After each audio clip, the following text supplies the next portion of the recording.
Voilà.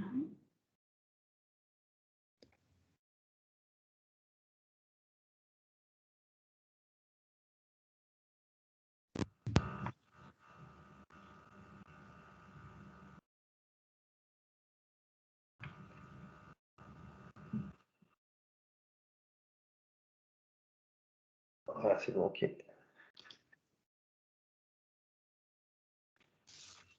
Je vais désactiver. J'ai désactivé, donc normalement c'est bon.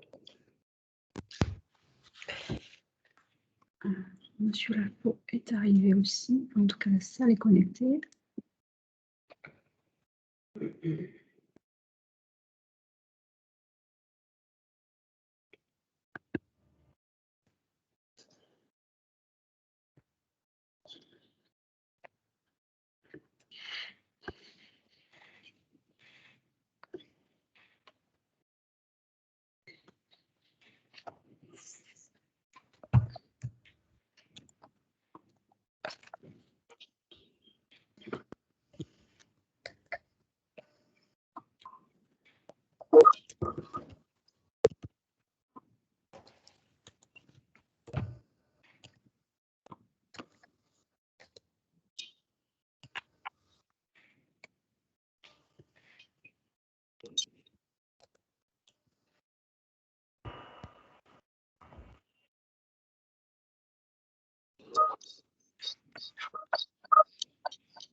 Bonjour à tous. Nous allons commencer dans quelques minutes par une introduction de Monsieur Lachaud.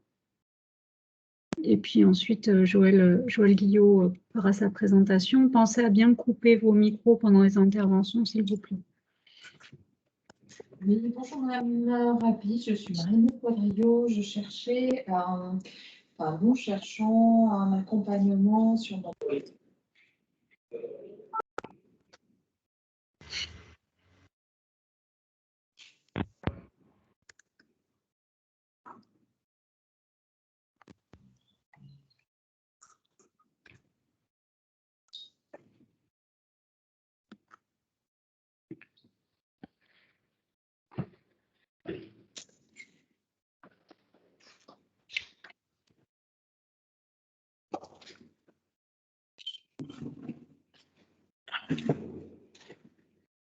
Bonjour. Bonjour. Bonjour à tous. Monsieur Guillot, bonjour. Bonjour, monsieur. Merci de prendre un peu de votre temps pour cette conférence sur les savoirs partagés. Donc, c'est un programme une série de conférences auxquelles participent les agents de la région, j'allais dire un petit peu, non pas en dehors, mais un petit peu à côté des dossiers qu'ils traitent habituellement pour, j'allais dire, élargir le point de vue et élargir la réflexion de chacun. Et donc, il y a une série de rencontres. Alors, on a basculé dans la visio, mais enfin, elles étaient au départ en présentiel. Elles y reviendront d'ailleurs, j'espère, un jour, en présentiel. Et donc, nous vous accueillons aujourd'hui. Je vous remercie pour cette présentation sur l'impact du changement climatique, particulièrement dans notre région Provence-Alpes-Côte d'Azur. Donc, je ne vais pas être plus long dans l'introduction. L'adaptation au changement climatique est un axe important de la politique régionale. Il a été pris, j'allais dire, un peu à bras-le-corps il y a quelques années maintenant déjà. Il chemine, j'allais dire, sur une ligne de crête complexe, puisque évidemment la région n'a pas compétence sur tous les sujets qui ont à voir avec le changement climatique. Et surtout, cette action chemine dans un cadre qui est celui d'une action, j'allais dire, qui ne se veut pas punitive, qui ne se veut pas catastrophiste, mais qui essaie de s'en tenir à un certain réalisme, réalisme économique, mais aussi réalisme de ce que nos concitoyens peuvent comprendre et accepter, en essayant d'éviter de créer de nouvelles fractures sociales sur ce sujet du changement climatique. Ce n'est pas toujours facile, mais on s'y efforce en tous les cas de façon constante. Voilà, je ne vais pas être plus long dans mon introduction, je vous passe immédiatement la parole.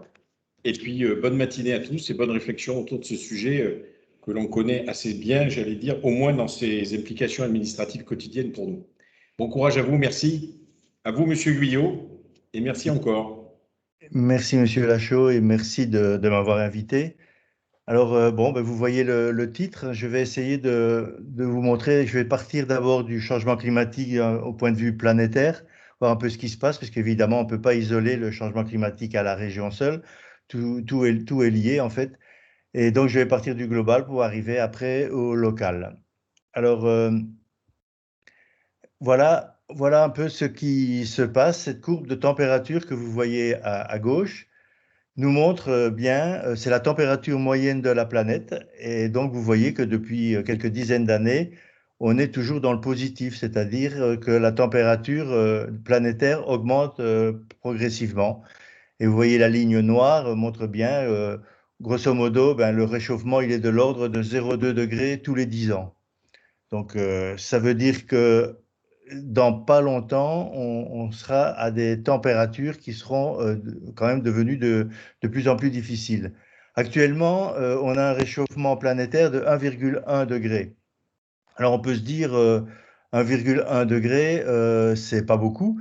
Simplement, on peut comparer ça au réchauffement qu'il y a eu, par exemple, il y a 10 000 ans, entre une période glaciaire et une période interglaciaire. À cette époque-là, on est passé de la glace sur tout le nord de la planète sur le monde qu'on connaît actuellement. Et la différence était de 5 degrés. Donc, vous voyez, 1 degré par rapport à 5 degrés, ce n'est pas si négligeable. Et ce qui est de pire, c'est qu'au fur et à mesure qu'on avance, eh bien, on bat de nouveaux records. Par exemple, l'année la plus chaude jamais enregistrée, c'est 2016. Mais 2015 jusqu'à 2020, en fait, ce sont les 6 années les plus chaudes. Donc, si vous voulez, chaque année, c'est un nouveau record, pour ainsi dire. Alors, la référence, quand je parle de 1 degré, c'est par rapport à la période pré-industrielle. Alors, pourquoi on choisit la période pré-industrielle? Parce que le réchauffement, il est essentiellement dû aux émissions de gaz à effet de serre qui lui-même dépendent de l'utilisation des énergies fossiles et donc de l'industrialisation. Et l'invention de la machine à vapeur, ça a eu lieu à la fin du XVIIIe siècle. Donc, c'est là la fin de la période pré-industrielle. Mais bon, pendant un siècle ou deux, il ne s'est pas passé énormément. L'empreinte la plus forte, comme vous le voyez sur le graphique, eh bien, ça a commencé au milieu du XXe siècle. Et ça s'accélère depuis 1980, et donc on est à 0,2 degrés tous les 10 ans, ce qui veut dire que si on extrapole cette courbe, en 2040, eh bien, on sera à 1,5 degré. Alors 1,5 degré, c'est un nombre que l'on connaît des accords de Paris, qui ont été signés en 2015. L'accord de Paris nous dit il faut essayer de limiter le réchauffement climatique à 2 degrés et si possible 1,5 degré. On y reviendra un peu plus tard. Alors maintenant, donc, je vais vous expliquer comment fonctionnent en fait ces gaz à effet de serre et pourquoi on a un tel réchauffement. Eh bien, ces petits dessins issus d'une bande dessinée qu'on est en train de faire avec ma collègue Macha Bellengeri, eh bien, vous explique que, en fait, l'atmosphère agit comme une couche isolante autour de la Terre. Et une partie du rayonnement du Soleil qui nous arrive sous forme de rayons ultraviolets et visibles passe à travers, et est absorbé par le sol, et le sol réémet. Mais il ne réémet pas dans les mêmes gammes d'ondes, il réémet sous forme d'infrarouge. Et c'est là qu'agit l'effet de serre. Les infrarouges, eux, passent beaucoup moins bien.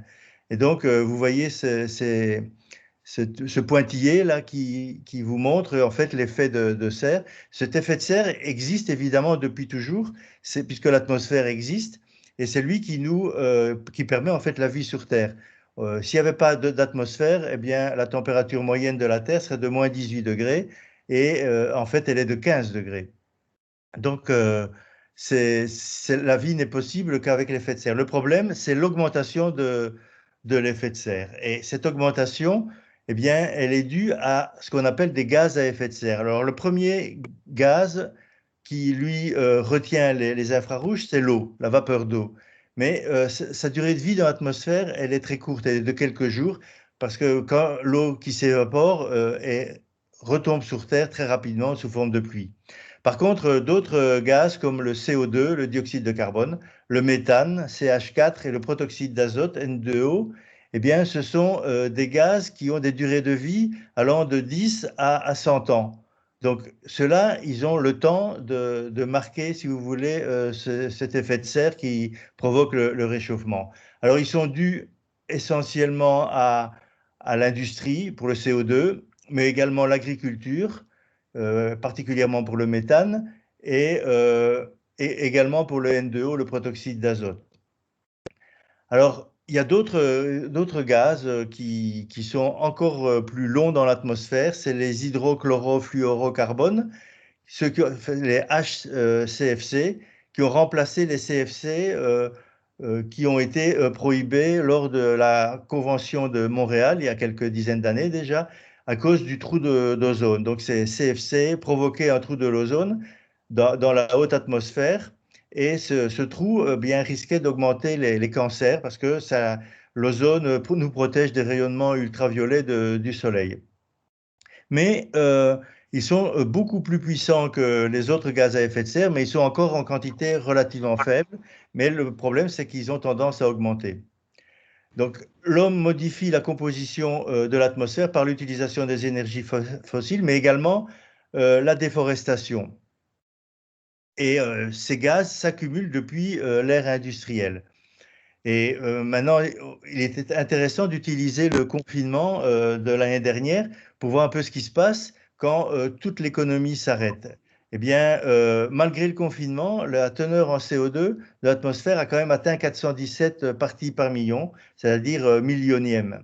Donc, c'est relativement faible, mais il faut savoir qu'avant la période industrielle, on était à 280. Et donc, cette augmentation de plus de 50%, c'est ça qui pose le gros problème. Et on va y revenir aussi sur l'effet du confinement. Ça a permis de diminuer un petit peu provisoirement la quantité de gaz à effet de serre dans l'atmosphère, mais ce n'est que temporaire.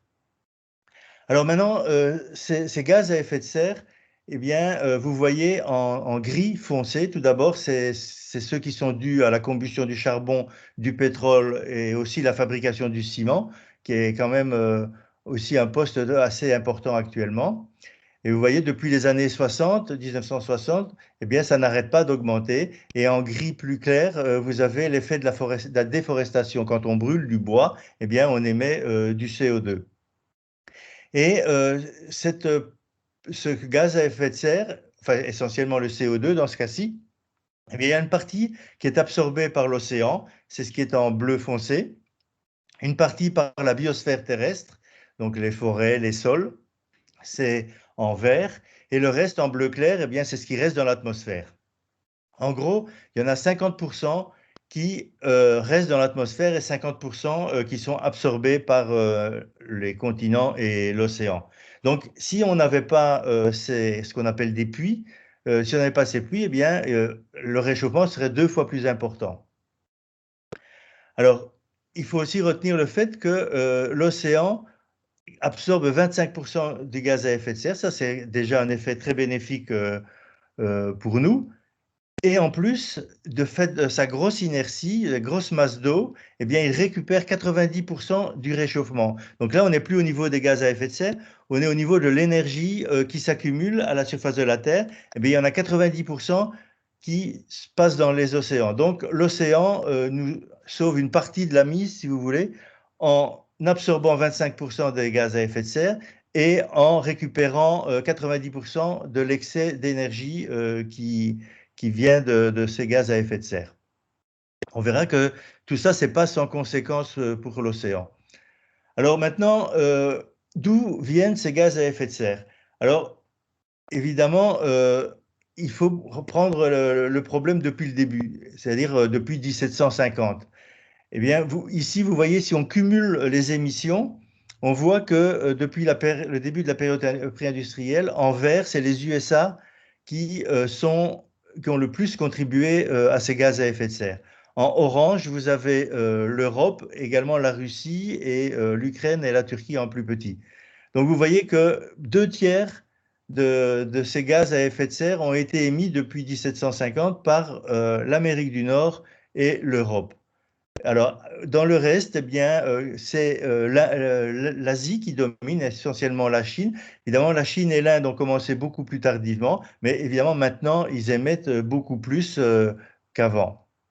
Et en tout petit, en dessous, en bleu foncé, vous avez l'Afrique. L'Afrique, eh bien, 48 pays qui ont émis moins de 1% des émissions mondiales depuis 1751.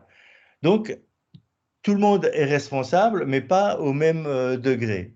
Et Oxfam a sorti un rapport il y a quelque temps montrant que 1% des plus riches du monde émettent 2 fois plus de carbone, c'est-à-dire 17%, que les 50% les plus pauvres, qui eux émettent 7%. Alors maintenant, face à ce problème-là, eh bien, les gouvernements sous l'égide de l'ONU se sont réunis et depuis quelques années déjà font ce qu'on appelle des COP. Les COP, c'est des conférences des parties et la plus importante de ces dernières années, c'est la COP 21 qui a eu lieu à Paris en décembre 2015 et qui a pris un certain nombre de décisions. Et parallèlement à ça, il y a le GIEC, qui est un groupe intergouvernemental sur l'évolution du climat, qui rassemble les scientifiques du monde entier. Et ces scientifiques, tous les 6-7 ans ou tous les 5-6 ans, sortent un rapport, enfin c'est plutôt 3 rapports, et ça fait des grosses briques. En fait, chaque rapport, c'est 1500 pages, qui font l'état de la situation depuis le précédent rapport. Et évidemment, ces gros rapports ne sont lus que par les scientifiques.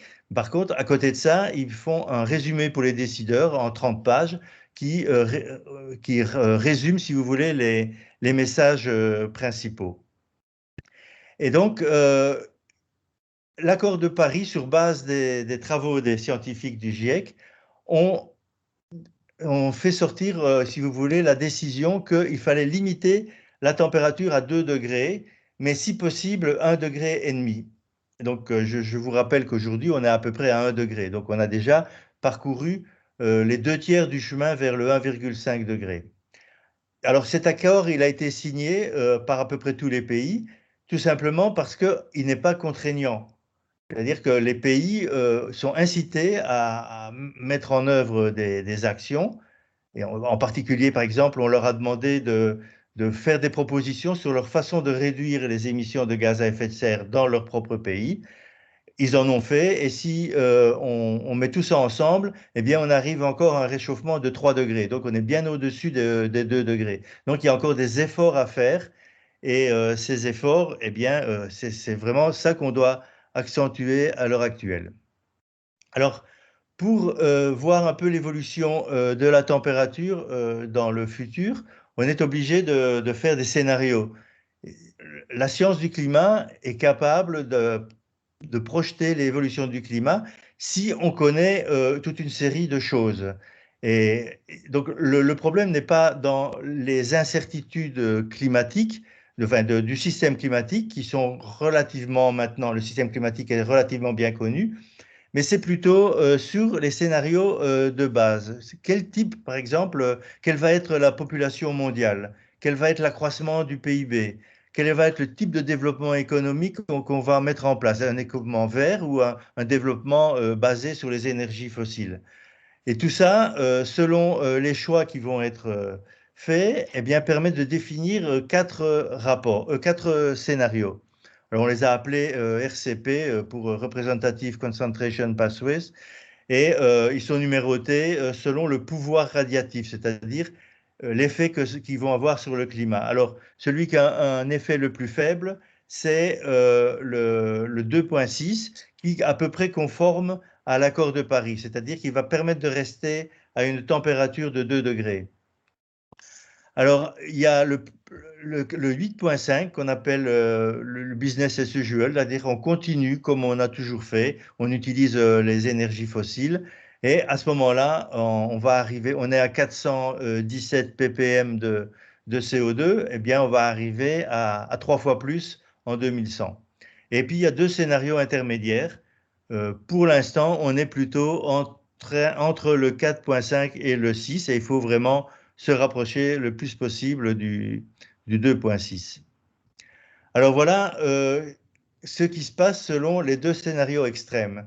Vous avez en bleu au-dessus l'évolution de la température. Vous voyez, avec le scénario 2.6, on arrive à stabiliser la température à partir de 2050. Donc ça, c'est à peu près ce que préconise l'accord de Paris. Alors, évidemment, il y a une certaine incertitude, c'est la marge d'erreur que vous voyez, l'épaisseur de la zone bleue. Si on est au-dessus, bien on est à 2 degrés de réchauffement, et si on est dans la courbe moyenne, on est à 1,5. Et ça, en fait, c'est l'incertitude qui est liée au modèle climatique qui nous permet de dire ça. Donc, vous voyez, voilà l'objectif au niveau des températures. Si maintenant on prend le scénario le pire en rouge, vous voyez qu'on va avoir des températures qui vont aller entre 5 et 6 degrés de réchauffement à la fin du siècle. Alors, pourquoi en fait il y a ce 1,5 et ce 2 degrés? En fait, aux accords à la COP de Copenhague, il y a quelques années, eh bien, on était déjà arrivé à la conclusion qu'il fallait ne pas dépasser 2 degrés. Et les pays des îles du Pacifique, en particulier de l'océan Indien, ont milité pour essayer de convaincre les dirigeants de tous les pays de ramener le seuil plutôt à 1,5 degré plutôt qu'à 2 degrés. Et cette courbe ici, en dessous, qui vous donne la hausse moyenne du niveau des mers, explique un peu la situation. En bleu, vous avez donc le RCP 2.6, et si vous prenez la ligne bleu foncé et que vous la comparez avec le dessus de la zone bleue, eh bien, il y a 10 cm de hausse du niveau de la mer de différence. Alors 10 cm pour nous, ça paraît pas beaucoup, mais quand on habite déjà au niveau de la mer, comme dans les îles, eh bien, c'est important. Ça veut dire qu'il y a beaucoup d'îles qui vont être submergées. Et en plus, même pour nous, ça va poser un problème. Et le dessin que vous voyez à droite vous montre, par exemple, que si ce qui est indiqué comme présent, vous voyez en brun le niveau normal de la mer, et puis vous avez des niveaux qui peuvent être atteints une fois par an, et puis des niveaux qui peuvent être atteints une fois par siècle, ce qu'on appelle des crues centennales. Donc, si vous voulez, actuellement, une crue tous les 100 ans, c'est à peu près ce qu'on a. Par contre, si vous augmentez de 10 cm le niveau de la mer, eh bien, tout est décalé. Et quand il y a des tempêtes, quand il y a des submersions marines, eh bien, on a des inondations de plus en plus fréquentes. Et le niveau qui est ici, qui correspond à 1 par siècle, eh bien, ici, ça devient 1 par an. Ça veut dire qu'une crue centennale devient une crue annuelle. Donc, ces 10 cm sont très importants au niveau en fait, des événements extrêmes. Alors, les impacts, ils sont nombreux, et on peut se dire, est-ce qu'il est possible, par exemple, de revenir en arrière? Et puis, est-ce qu'on peut s'adapter? Voilà, c'est les deux grandes questions. Est-ce qu'on peut s'adapter à la situation actuelle, puisqu'on a déjà 1,1 degré de réchauffement? Et si le réchauffement, parce qu'on n'arrive pas à le canaliser suffisamment tôt, est-ce qu'on va pouvoir revenir en arrière? Donc, est-ce qu'il y a des choses qui seront irréversibles? Alors, le dessin à gauche vous montre qu'au niveau de la biodiversité, eh bien, l'adaptation sera peut-être relativement possible, relativement facile pour les animaux qui vont pouvoir monter plus haut en montagne où il fait un peu plus frais. Par contre, la végétation, elle, aura beaucoup de mal à s'adapter puisqu'elle n'est pas mobile. Et puis, au niveau de l'agriculture, eh bien, quand on a de plus en plus de sécheresse, c'est la production agricole avec des famines, etc., qui vont être problématiques. Et on va y revenir aussi sur les canicules. Les humains ne peuvent pas supporter des températures qui excèdent la température du corps, c'est-à-dire 37 degrés. Donc, il va y avoir de grosses difficultés d'adaptation, pas tous les jours, mais à certains moments de canicule. Donc, en fait, ce qui se passe, c'est que l'adaptation est possible si on reste à des températures relativement modérées. Et le GIEC a fait un rapport spécial qui est sorti en 2018 qui montre qu'on arrivera à s'adapter à la plupart des gros changements si on reste à 1,5. Par contre, à 2 degrés, ça deviendra déjà beaucoup plus difficile. Et à 3 degrés, ce qui est le chemin actuel avec les promesses des pays sur les réductions de gaz à effet de serre, eh bien, ce sera souvent impossible. En France, on a depuis 2019 un Haut Conseil pour le climat qui a été mis en place par le président. Et il sort régulièrement des rapports, et en particulier, lors du premier confinement, il a sorti un rapport où il parle à la fois du climat et de la Covid.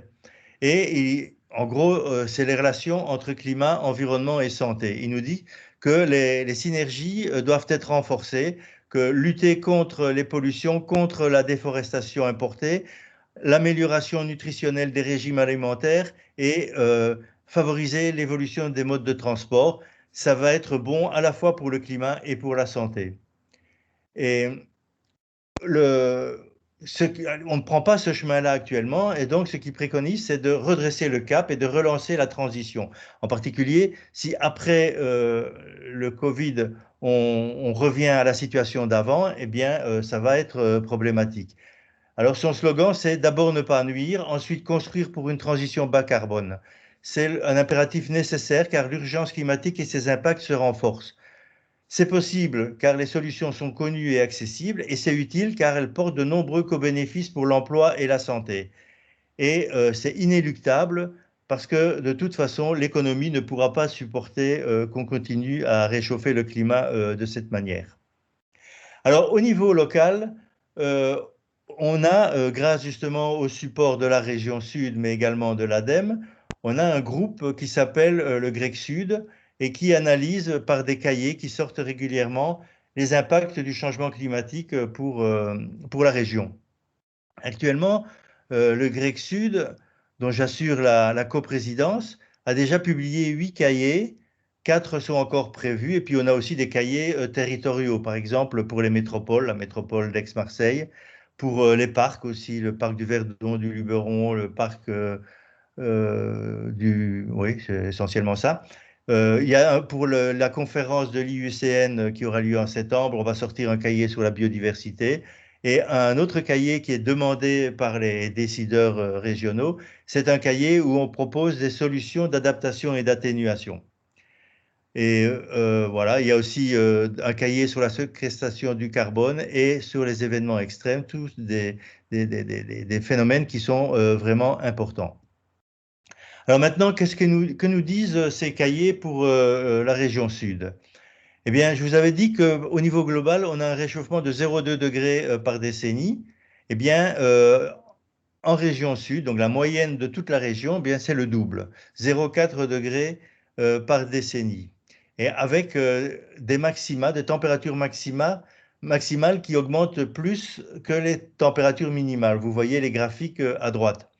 Alors, en gros, ce n'est pas le cas partout. Si vous allez dans le nord de la France, c'est plutôt en hiver que le réchauffement est le plus important. Ici, c'est l'été. Et non seulement c'est l'été, mais c'est les températures de la journée plus que celles de la nuit. Donc, ce qui veut dire que les canicules vont être beaucoup plus importantes puisque c'est pendant la saison des canicules que le réchauffement est le plus fort. Pardon.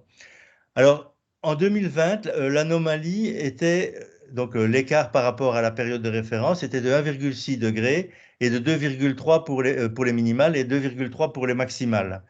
En France, 2020, c'est vraiment l'année la plus chaude jamais enregistrée. Pour le globe, c'est la deuxième année 2020. C'est 2016 qui est l'année la plus chaude.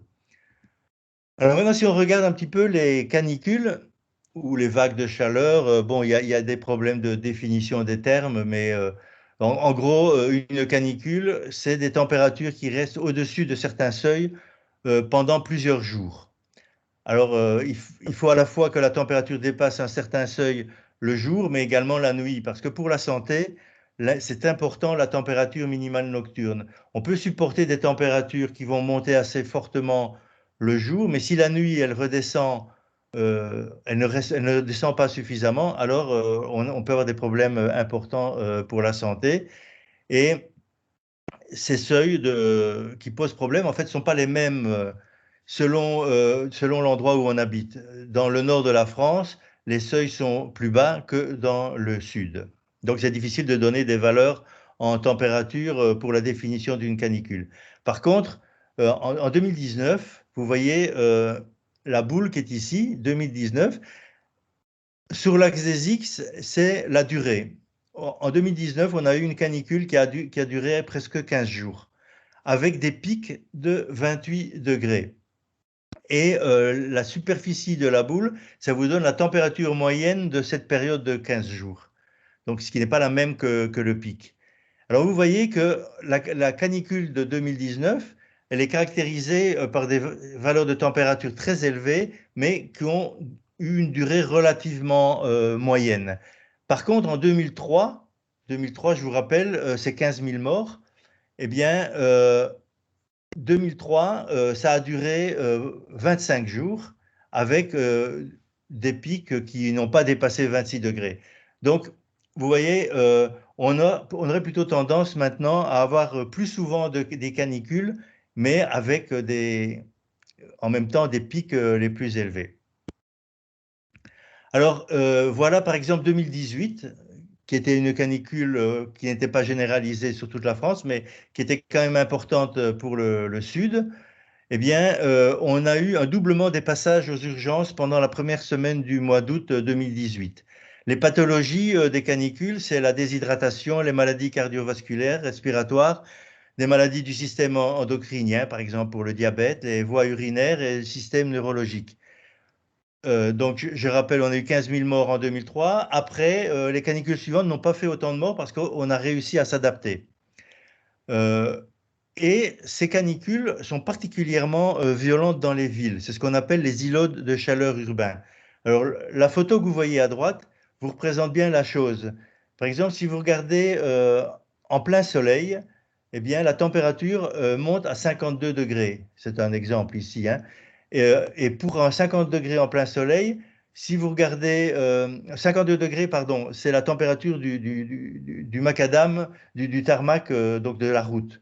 Hein, qui absorbe, parce que la couleur foncée fait que ça absorbe beaucoup plus de chaleur. Sur l'herbe, c'est plutôt 40 degrés, ça absorbe moins. Et si maintenant vous prenez les deux mêmes, la route et l'herbe à l'ombre, eh bien le 40 degrés tombe à 27,5 et le 52 degrés tombe à 31 degrés. Donc vous voyez l'importance des surfaces végétalisées pour lutter contre les îlots de chaleur. Un autre problème, c'est les températures hivernales. Alors, on a eu en avril un gel important. Alors, on peut dire que le gel, c'est le contraire du réchauffement, sauf que ce gel, qu'on appelle gel tardif, est arrivé après un mois de mars qui était assez chaud. Vous voyez la courbe bleue. Au 1er avril, on avait encore 15 degrés, et puis c'est tombé. Donc là, ce sont des moyennes, évidemment. Et par exemple, le 7 avril, on a eu un record de froid où la température est descendue entre -1 et -6 degrés. Donc, ce sont ces gels qui sont les plus problématiques parce que la végétation, et en particulier tout ce qui est agricole, les vignes, d'autres arbres fruitiers, ont déjà débourré. Les bourgeons se sont déjà produits et quand arrive le gel, eh bien, ça tue tout ça. Donc, c'est pour ça que les agriculteurs ont essayé de lutter contre ces gels en allumant des feux un peu partout dans les vignes.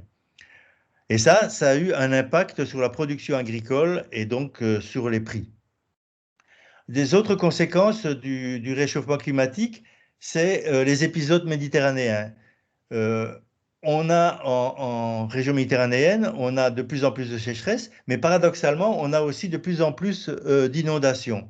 Évidemment, ce n'est pas pendant la même saison. Les inondations, ça arrive plutôt en automne et en hiver et au printemps, alors que les sécheresses, c'est en été. Et le doublement des événements méditerranéens, donc c'est des événements qui sont occasionnés par des masses d'air qui se réchauffent en passant sur la mer. À cette époque-là de l'année, la Terre a déjà refroidi un petit peu. Par contre, la mer, qui a une grande inertie, est toujours assez chaude. Et donc, il y a des évaporations qui se produisent. Et tout ça produit des cumulus quand ces masses d'air arrivent sur le relief. Et on a un doublement de la fréquence des événements qui dépassent 200 mm de pluie par jour. Pour vous donner un exemple, à Marseille, le total annuel des pluies, c'est de l'ordre de, c'est entre 500 et 600 mm. Donc vous voyez, ces événements sont extrêmement violents. Et à certains endroits, on a eu plus de 500 mm sur une journée, en particulier dans le Gard et dans les Alpes-Maritimes. L'intensité est elle-même en hausse et les surfaces touchées également en hausse. Alors évidemment, comme les surfaces sont de plus en plus artificialisées, de plus en plus bétonnées, eh bien, les conséquences sont de plus en plus importantes puisque l'eau ne peut plus rentrer dans le sol. Donc voilà d'autres conséquences. Et maintenant, si on regarde un petit peu ce qui se passe au niveau de la forêt et de l'agriculture, eh bien, on a des sécheresses. On remarque, on peut l'observer, les forestiers le voient bien, qu'on a des dépérissements de forêt liés aux sécheresses. Alors, une sécheresse, de temps en temps, la végétation méditerranéenne est capable de la supporter, puisque c'est la caractéristique essentielle du climat méditerranéen, c'est une sécheresse de 2 à 3 mois pendant l'été. Par contre, quand on a des sécheresses de plus en plus fréquentes, et qui déborde ces 2-3 mois, eh bien, ça laisse des traces. Alors, au niveau, par exemple, des produits agricoles, eh bien, il y a aussi une baisse de la productivité parce qu'il y a une action des sécheresses sur la phénologie. La phénologie, c'est le moment où la végétation fleurit, où elle forme des bourgeons, où les feuilles tombent, etc. Eh bien, en ce qui concerne les vignes, eh bien, il y a de plus en plus de sucre dans les raisins, ce qui produit de plus en plus de degrés d'alcool. Et les vignerons sont obligés de faire les vendanges de plus en plus tôt. On calcule que si on compare les dates de vendange actuelles avec celles des années 50, eh bien, il y a 3 semaines de décalage. Donc, on fait les vendanges maintenant plutôt début septembre, alors que c'était fin septembre dans les années 50. Alors, ça pose des problèmes parce que ça fait un degré d'alcool élevé et faire les vendanges plus tôt ne résout pas toujours le problème parce qu'il n'y a pas que le sucre et l'alcool dans le vin, il y a plein de composés qui, eux, ne sont pas forcément à maturité au même moment. Donc, les vignerons sont obligés de s'adapter en changeant les cépages. Une autre façon aussi de s'adapter, c'est aussi de laisser pousser l'herbe entre les rangées de vignes, cette herbe permet de maintenir une certaine humidité. Alors, maintenant au niveau des océans, je vous ai dit que, dans ce cas-ci c'est la mer Méditerranée, que l'eau de la mer absorbait un quart du CO2 qui était émis par la planète. Ça a comme conséquence de rendre l'eau plus acide. Ce CO2 qui va réagir avec l'eau, eh bien, ça produit de l'acide. Et cet acide, eh bien, cette acidité, si vous voulez, a augmenté de 10%. Et ça va continuer à augmenter dans le futur. Alors le problème, eh bien, c'est que cette acidité rend plus difficile la formation du squelette calcaire des mollusques bivalves et de certains planctons. Et on estime qu'en 2100, il sera très difficile de cultiver des moules en Méditerranée nord-occidentale, c'est-à-dire chez nous. Alors, d'autres impacts du changement climatique sur la santé, c'est les incendies de forêt avec des morts brutales, évidemment, directement par le feu, des maladies respiratoires à cause des fumées et aussi des maladies mentales à cause du choc que ça peut produire quand vous avez votre maison qui est détruite par le feu. Alors, il y a d'autres impacts indirects, c'est les maladies vectorielles. Les maladies vectorielles, ce sont les maladies qui sont transportées par des vecteurs. Ça peut être les tiques, ça peut être les moustiques. Alors, en particulier, on a un moustique, je vais y revenir après, qui est arrivé depuis quelques années en Provence, qui s'appelle le moustique tigre. Et lui, il véhicule des maladies tropicales comme la dengue, le chikungunya et le Zika. Actuellement, les maladies ne sont pas encore vraiment répandues, mais le moustique tigre est bien présent. Il y a des allergies avec le pollen. Il y a certaines végétations, comme le cyprès, les herbacées, etc., qui produisent de plus en plus de pollen et qui augmentent les allergies. Il y a aussi des acariens. Il y a la pollution chimique de l'air qui est exacerbée par les hautes températures.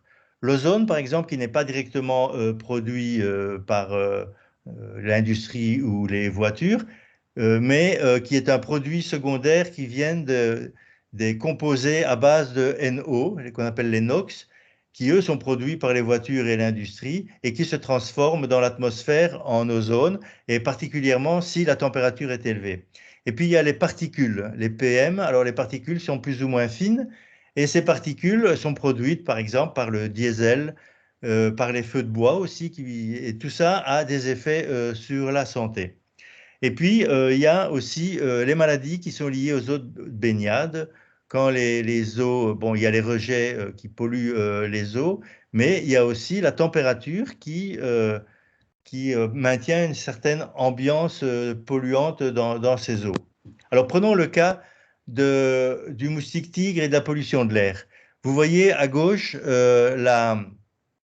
en rouge, c'est l'extension actuelle du moustique tigre. On l'a détecté la première fois à Menton en 2004. Son expansion est surtout liée au transport.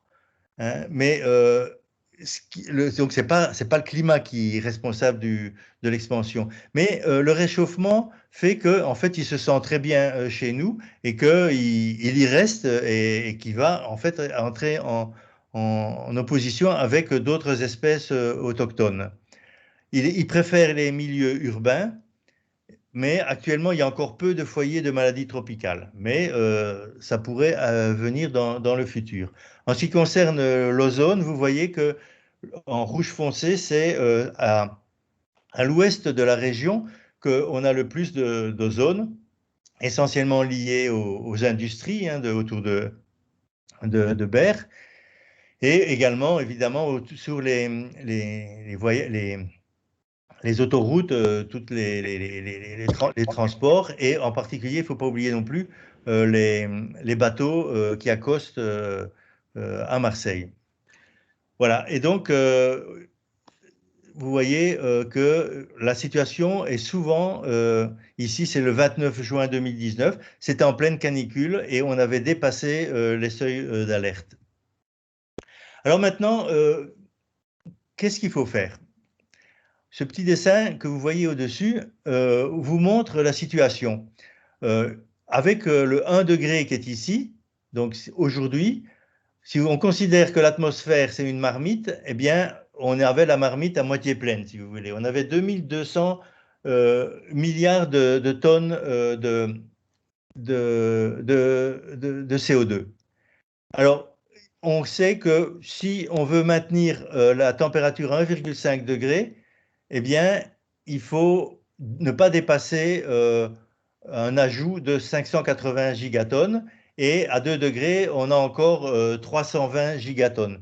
On sait qu'actuellement, c'est le monde entier, hein, ce n'est pas que nous, on émet à peu près entre 40 et 50 gigatonnes par an. Donc vous voyez qu'on peut y arriver assez vite. Donc, deux solutions. Par exemple, une solution technocratique qui consiste, puisqu'on a les moyens, on a beaucoup de technologies disponibles, eh bien, on va essayer de retirer du carbone de l'atmosphère. De toute façon, on ne va pas y échapper, on est obligé de le faire. Simplement, les moyens pour le faire peuvent être assez différents. Soit on prend des moyens qu'on appelle basés sur la nature, par exemple planter des arbres, améliorer les sols, soit, par exemple, il y a des idées qui circulent comme ensemencer l'atmosphère de petites particules d'aérosols. Quand un volcan explose, il envoie plein de petites particules d'acide sulfurique et ça retient pendant un certain temps le rayonnement du soleil. On se dit, on pourrait faire la même chose, on envoie plein de petites particules. Le problème, c'est qu'on ne connaît pas les conséquences de ça. Il y aura certainement d'autres conséquences qui seront négatives et c'est ce qu'on appelle jouer à l'apprenti sorcier. Alors, ici, vous avez ce graphique qui vous paraît peut-être un peu compliqué. vous avez en noir l'évolution des émissions de gaz à effet de serre. On est un peu au-dessus de 40 gigatonnes. Si en 2000, qui est ici, on avait décidé de réduire les émissions, eh bien, on aurait pu le faire de manière un petit peu plus tranquille. Et c'est cette courbe bleue qui est ici. Pour arriver à zéro en 2100, il suffisait en gros de diminuer de 4% par an. Mais comme on ne l'a pas fait, eh bien, on arrive ici à une valeur qui est beaucoup plus élevée. Et pour arriver au même résultat, eh bien, il va falloir diminuer de 18% par an. C'est beaucoup plus difficile et c'est même impossible. Et ce qu'il faut faire, c'est compléter tout ça par des mesures d'émissions négatives, c'est-à-dire extraire du carbone de l'atmosphère. On sait par exemple que quand on plante un arbre, eh bien, l'arbre va, pour respirer, va prendre du carbone dans l'air et va construire du bois. Alors évidemment, tout dépend de ce qu'on va faire avec ce bois. Si on le brûle, eh bien, on rejette tout le CO2 dans l'atmosphère, donc on n'a pas fait grand-chose. Par contre, si on l'utilise pour de la construction, eh bien, ce carbone est stocké pour quelques dizaines d'années au moins. Et puis, une autre idée qui est peut-être plus intéressante, c'est les sols. Actuellement, les sols sont assez dégradés et on sait que des sols agricoles, en particulier les prairies, mais il y a également les forêts, les sols des forêts permettent de stocker pas mal de carbone. Et en même temps, ce carbone dans les sols, c'est par exemple de la matière organique qui sert de fumier, c'est du compost. Tout ça, ça va stocker du carbone et ça va améliorer la productivité agricole. Donc ça, c'est un bénéfice immédiat, meilleure productivité agricole, meilleure santé aussi parce que la matière organique, c'est meilleur pour la santé que des engrais chimiques. Donc voilà des solutions qu'on appelle basées sur la nature. Et le GIEC dit qu'il faut faire attention avec des mesures trop technologiques parce qu'on ne connaît pas les conséquences. Alors maintenant, quelles sont les émissions qui sont les plus importantes? Quelles sont les sources d'émissions les plus importantes? Vous voyez ici, en bleu, vous avez la voiture qui est la surface la plus élevée. C'est le transport automobile et camion qui émet le plus de carbone en France. On a aussi les avions. Actuellement, c'est encore moins, mais avec l'augmentation du trafic aérien qui était prévu avant la crise du Covid, eh bien, on risquait en quelques années d'aller de doubler cette valeur-là. Alors, le deuxième, c'est le logement, avec en particulier le chauffage et la clim dans les logements. Alors, vous avez les viandes et les poissons. Vous avez Internet aussi, qui est quelque chose d'important. Et voilà ici tous les services, ce n'est pas neutre en carbone. Donc, ce qu'on retient de ça, c'est que le secteur le plus émetteur de France, c'est le transport, c'est la résidence, c'est tout ce qui est résidence. Et donc, c'est là-dessus qu'il va falloir agir en premier lieu. Alors, il y a ce qu'on appelle les émissions territoriales de carbone. Hein, ça, c'est ce que ça représente. Mais il y a aussi les émissions qui sont importées. C'est-à-dire quand vous achetez un bien qui a été produit en Chine ou ailleurs, eh bien, là-bas où on l'a produit, on a émis du carbone, mais comme il est utilisé en Europe et en France, eh bien, on doit le prendre en compte dans nos émissions, et c'est ce qu'on appelle l'empreinte carbone, et qui est presque le double en fait des émissions territoriales. Si vous voulez, dans ce qu'on émet, eh bien, il y a la moitié qu'on émet nous directement, et puis l'autre moitié qu'on émet via des importations. Alors maintenant, on va regarder un petit peu ce qui se passe depuis quelques années. Eh bien, on voit que les émissions nationales ont baissé de 4,2 millions de tonnes, c'est-à-dire seulement de 0,9% en 2019 par rapport à 2018. Et c'est les transports qui diminuent le plus. Ensuite, l'agriculture qui a diminué de 19%. Non, pardon, le transport, ça représente 31%, l'agriculture 19%, le bâtiment 18%, et ces trois postes-là ont tendance à diminuer. Insuffisamment, mais ça diminue. L'industrie également diminue. Par contre, ce qui ne diminue pas, pardon, c'est les transports. Donc vous voyez la courbe ici, elle est à peu près stable. Et donc, vous avez ici en résumé cette situation-là, avec les bâtiments qui ont diminué le plus, l'agriculture et l'industrie, et puis les autres qui ont diminué beaucoup moins, le transport presque pas. Donc, les transports, c'est vraiment un levier important pour le futur. Et je pense qu'au niveau de la région sud, il y a beaucoup, ça permet pas mal de choses. Maintenant, on peut regarder, d'ailleurs, ça se traduit lors du confinement. Vous avez ici les évolutions des émissions. Et ici, vous avez le confinement qui arrive de mars à mai 2020. Eh bien, on a eu une diminution de l'ordre de 10%, qui est essentiellement, les 2 tiers sont liés au transport routier, évidemment, puisqu'il y avait beaucoup moins de circulation. Mais ce qu'il faut savoir, c'est que c'est une diminution qui est complètement conjoncturelle. Elle n'est pas du tout structurelle. Et donc, dès que le confinement est fini, eh bien, tout ça repart de plus belle et on n'a absolument rien réglé. Donc, le confinement nous donne un peu une idée de comment ça pourrait évoluer. Et d'ailleurs, 10%, alors que le trafic était paralysé presque pendant 2 mois, ça paraît encore relativement faible. Donc, il y a certainement encore des leviers importants pour continuer ces diminutions de gaz à effet de serre. Alors, il y a eu un article qui est sorti il n'y a pas si longtemps que ça, il y a 2 ans, qui montrait que finalement, atténuer le changement climatique, eh bien, c'est un très bon investissement. C'est-à-dire, ça rapporte, ou si vous voulez, ça a moins de conséquences financières que de laisser faire.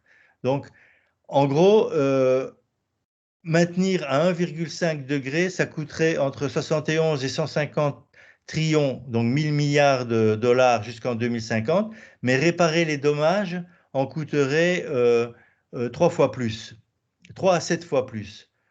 Donc, si vous voulez, rien que d'un point de vue financier, eh bien le choix est clair.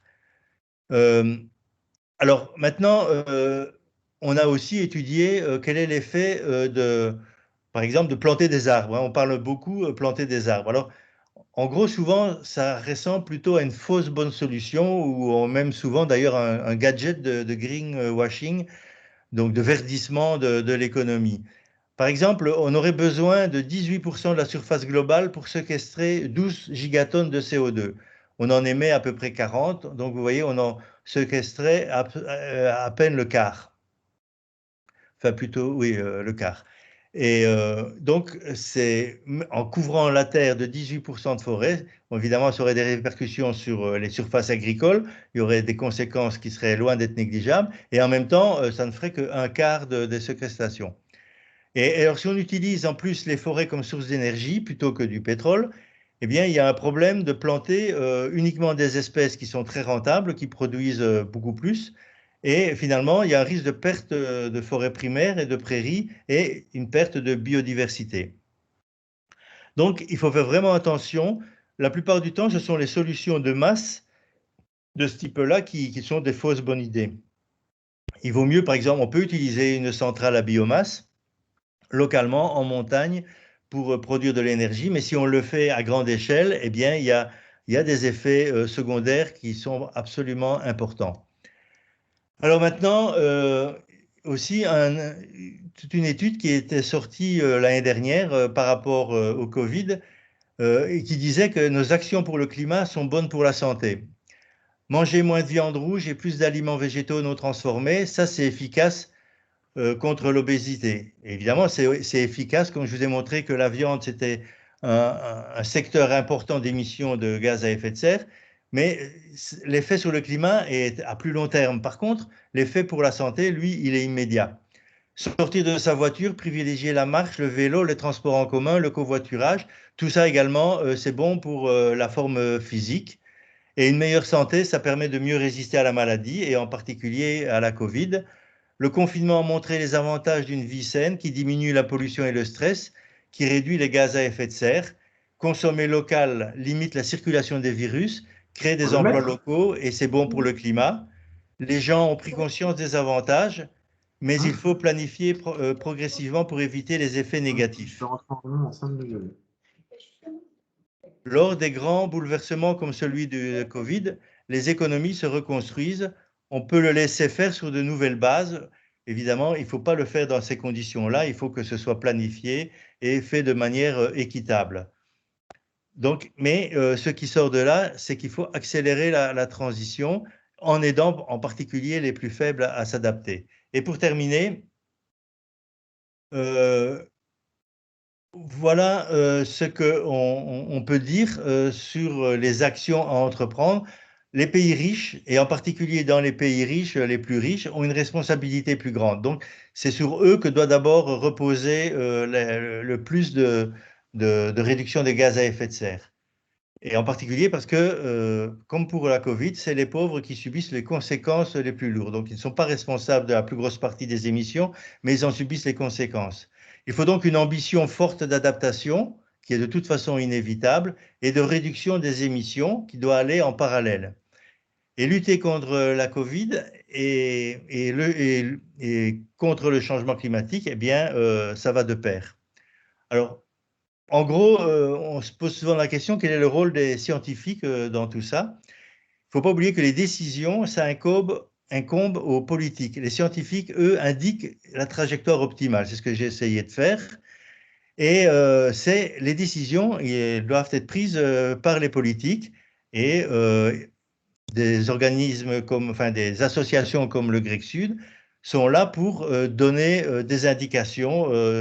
Voilà ce qui se fait ailleurs, qui a bien marché, puis il y a d'autres choses qui marchent moins bien, etc. Alors, l'accord de Paris, c'est vraiment le cadre dans lequel il faut travailler.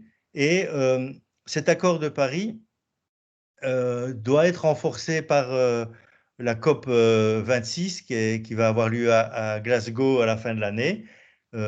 Pour adapter, c'est prévu dans l'accord de Paris qu'il faut renforcer les mesures de réduction des gaz à effet de serre. Eh bien, c'est vraiment le cadre qu'il faut utiliser pour s'adapter et atténuer le changement climatique. Alors, si vous voulez cette présentation, il y a le lien ici sur lequel vous pouvez le télécharger. Voilà, je vous remercie pour votre attention. Merci beaucoup, Joël. Alors, il n'y a pas eu une grande activité sur le chat. Là, les gens ont été très, très à l'écoute, mais vos propos étaient aussi particulièrement clairs. Il y a Monsieur Pierre Reynaud qui posait des questions. Est-ce que vous voulez prendre la parole, Monsieur Reynaud, pour la poser en direct ou est-ce que vous voulez que je la relaye? Alors, je vais juste commencer à poser la question de Monsieur Reynaud. Donc, il dit que vous avez évoqué particulièrement la question des transports. Il se posait la question du poids de l'alimentation au niveau mondial sur l'impact sur le CO2, je crois. Oui. Alors, j'en ai pas beaucoup parlé. J'ai simplement dit que, voilà, ici, vous voyez, l'alimentation, c'est un secteur important. C'est le secteur le 4e, et en particulier la viande et les poissons, les produits laitiers et les œufs, les boissons. Tout ça, c'est un secteur important au niveau global. Et plus important, une chose que je n'ai pas dite, mais qui est vraiment très importante, c'est que 25% de notre production agricole est purement et simplement gaspillée, soit à la source, directement chez l'agriculteur, soit simplement à l'utilisation chez les particuliers, dans les restaurants, les cantines, etc. 25%, c'est énorme. Donc, on lutterait déjà contre le gaspillage, eh bien, on diminuerait le secteur alimentation, les émissions du secteur alimentation de 25%. Donc, ça vaut vraiment la peine sans conséquences particulières sur l'économie, puisque c'est du gaspillage. Voilà, je ne sais pas si je réponds à la question. Je pense que oui. Il avait une deuxième question. Je ne sais pas s'il souhaite la poser. Je vais lui laisser le temps de lever la main éventuellement. Sinon, je poserai sa deuxième question. Il y a Monsieur Thibault Limon qui voulait poser une question. Oui, bonjour, merci beaucoup pour votre intervention. Vous évoquiez à un moment là, dans la présentation que l'adaptation n'avait de sens que s'il y avait des politiques d'atténuation assez fortes. Est-ce que vous avez des ordres de grandeur dans notre région de trajectoire d'émissions au-delà desquelles il serait difficile d'adapter en fait nos sociétés, nos systèmes de production agricole, etc. Je pense que chaque région a effectivement ses particularités. Et pour notre région, ce qui pose problème, c'est en fait tout ce qui est lié à la température, canicule, etc. Il y a, pour ceux qui habitent au bord de mer, il y a aussi des problèmes liés au niveau de la mer.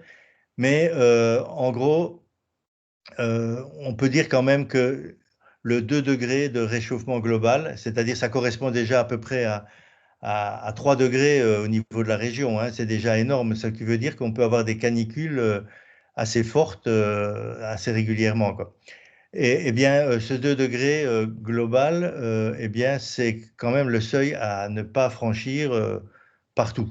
Partout. Et je pense que, vu qu'on est dans une région plus sensible au réchauffement qu'ailleurs, et également aux sécheresses d'ailleurs, eh bien, c'est même plus tôt que ça qu'il faut vraiment. Enfin, il faut viser un seuil nettement plus faible que ce 2 degrés et ce plutôt ce 1,5 degré qui correspond, je le répète, à peu près à 2 degrés au niveau de la région. Donc, c'est vraiment très important. C'est maintenant, hein, c'est-à-dire qu'on prévoit que ce seuil sera atteint en 2040, oui, mais en fait, avec une marge d'erreur, ça pourrait déjà être 2030 et si on ne fait pas le maximum. Donc, il faut vraiment s'y prendre maintenant. Et on ne peut pas dire que c'est notre région, on va agir dans notre coin pour nous-mêmes. Tout ça, c'est interconnecté. Donc, quand on agit pour notre région, c'est agir globalement, et agir globalement, c'est agir pour la région, quoi. C'est vraiment important de garder tout ça en tête, hein, parce que je vous ai montré que la Chine, enfin, je ne vais pas vraiment montrer, mais la Chine est maintenant le plus gros émetteur parce qu'il y a énormément d'habitants. Et dire la France est un tout petit pays à côté et la région sud encore plus petit. Donc finalement, ce qu'on va faire ne va pas servir à grand-chose. Non, c'est vraiment la somme de tous les efforts de toutes les régions, de tous les pays qui peut permettre d'arriver à l'objectif final. Et alors, en ce qui concerne l'atténuation, ce n'est pas des petites atténuations qu'il faut, c'est des grosses atténuations, tout simplement parce qu'au-delà d'un certain seuil, l'adaptation ne sera vraiment plus possible. Et par exemple, la glace antarctique ou la glace du Groenland, si elles fond, eh bien, on ne pourra plus revenir en arrière. Donc, c'est vraiment maintenant qu'il faut faire des choses. Donc, les gens qui habitent en Camargue ou qui habitent dans la presqu'île de Gien, par exemple, eh bien, sont très vulnérables à la hausse du niveau de la mer. Du coup, Pierre, si vous voulez poser votre deuxième question. Oui, vous m'entendez? Vous m'entendez? Oui, oui. Oui, bonjour, merci pour votre présentation. L'interconnectivité, je crois que c'est le mot que vous avez utilisé, justement, c'était l'objet de ma question par rapport à l'émission des GES et notamment en France, vous avez dit que c'était les modes de transport qui étaient importants. Il me semblait avoir lu qu'au niveau mondial, c'était l'alimentation, notamment avec l'utilisation de l'eau et de la déforestation pour faire de la place aux champs de soja et pour alimenter du coup les animaux et le bétail. Est-ce que c'est quelque chose justement au niveau mondial qui a le plus d'importance? Oui, oui, effectivement. Au niveau mondial, on a 3 secteurs qui se valent à peu près. C'est l'agriculture, c'est le bâtiment, la résidence, en fait, et puis le transport. Mais en France, c'est vraiment le transport qui est le plus important parce que l'agriculture émet relativement peu par rapport à ce secteur-là. Et par contre, il ne faut pas oublier qu'il y a aussi des émissions importées au niveau de l'agriculture. Chaque fois qu'on achète du soja au Brésil pour alimenter notre bétail, eh bien, on importe des émissions de gaz à effet de serre. Donc, il ne faut pas dire que la déforestation, ce n'est pas chez nous, même si les forêts ont plutôt tendance à progresser en France. Le fait d'importer du soja qui, lui, pousse sur des forêts qui ont été brûlées, eh bien, ça nous rend responsables aussi de ça. Donc, à notre niveau, on doit aussi veiller à ce que notre agriculture utilise le moins possible de ces produits importés.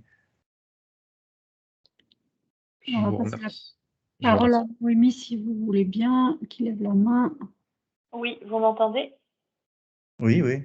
Oui, est-ce que le climat du Méditerranéen va devenir très sec? J'ai vu dans certaines études qu'on disait que ça allait devenir un peu comme le désert marocain, ou est-ce qu'au contraire, comme pourrait laisser penser les dernières semaines, ça va devenir tropical?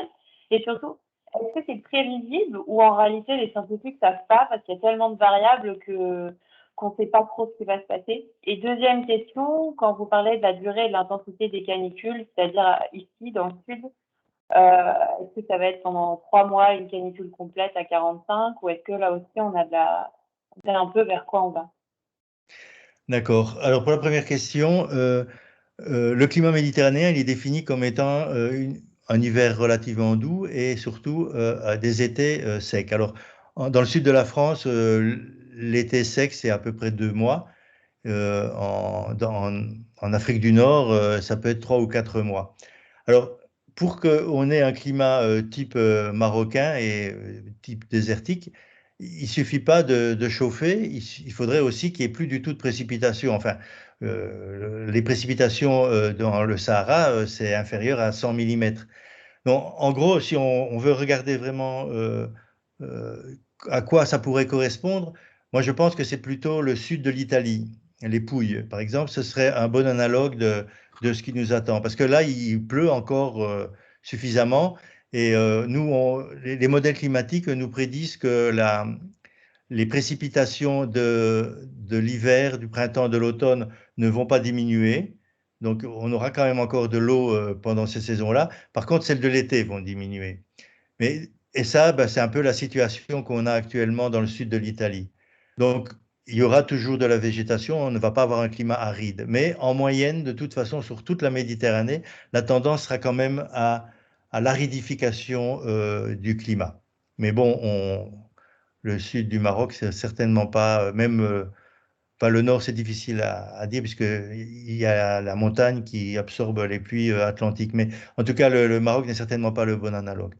Alors maintenant, la deuxième question sur les événements extrêmes, les canicules. On ne peut pas dire qu'on va avoir une canicule de autant de jours telle année ou même cette année-ci, on ne peut pas le dire. Ce qu'on peut dire, c'est simplement la fréquence et l'intensité. Et ça, on sait que ce sera de plus en plus fréquent et de plus en plus intense.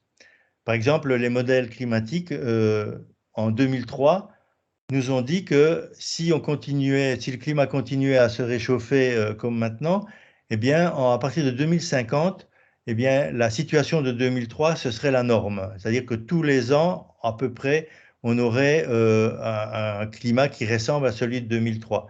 Alors évidemment, le climat est très variable. Certaines années, ce sera un petit peu plus chaud, d'autres années un petit peu moins, etc., quoi. Mais ce serait la tendance. Et on peut pas dire plus. C'est vraiment des problèmes de tendance et de fréquence qu'on peut dire. Et par Et contre, on voit quand même qu'après 2003, on a eu une canicule dans le sud de la France en 2018 et en 2019. Ça ne veut pas dire que 2020, 2020, il y en a pas eu vraiment de canicule. Ça ne veut pas dire qu'en 2021, il ne va pas y en avoir ou il va y en avoir. On ne peut pas le dire. C'est seulement avec le recul qu'on peut dire, qu'on peut calculer la fréquence, quoi. Mais et de et toute façon, oui, pardon. par rapport à la prédictibilité, ce que vous dites, on en est relativement sûr ou est-ce qu'à un moment donné, l'effet de la fin du Gulf Stream et tout ça pourrait provoquer des effets complètement imprévisibles? Alors, effectivement, il y a des études qui ont montré que le Gulf Stream était en train de ralentir. Et pour l'instant, ça pourrait avoir un effet plutôt quand même vers le nord de l'Europe, avec pas un refroidissement du nord de l'Europe, mais un ralentissement du réchauffement. Et en ce qui concerne la Méditerranée, l'effet est assez faible. Donc je ne pense pas qu'on puisse espérer avoir un effet du Gulf Stream pour ralentir ce réchauffement. Je vais Et relayer merci. une question du chat avant de redonner la parole à quelqu'un par l'oral, parce que c'est aussi une question que je me posais. Vous avez souligné l'impact du transport et auquel on peut parfois se dire que la solution du télétravail, c'est une bonne solution, mais on parle également de l'impact du numérique.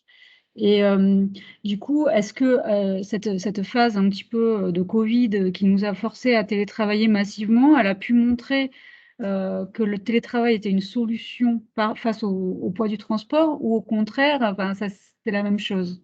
En gros, ma question, c'est voilà, quel est vraiment l'impact de la consommation du numérique voilà, en comparaison au transport.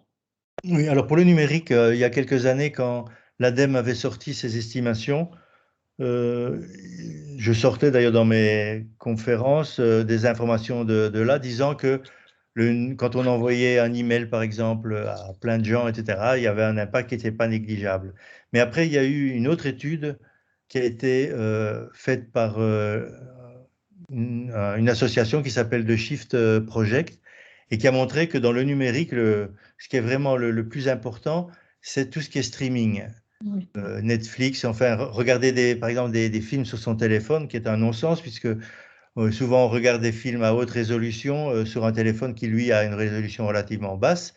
Et donc, tout ça, ça a un impact beaucoup plus important. Donc, je pense que l'utilisation raisonnée d'Internet pour du télétravail est quand même plus bénéfique que le transport. Par contre, ce qu'on a montré aussi avec le télétravail, c'est que un certain nombre de personnes se disent, puisqu'il y a le télétravail, je vais pouvoir aller habiter plus loin. Au lieu d'habiter sur mon lieu de travail, je vais habiter à 100 km. Et à ce moment-là, le trajet est évidemment moins fréquent, c'est pas tous les jours, mais avec des distances beaucoup plus grandes. Donc là, il pourrait y avoir une alerte possible du télétravail.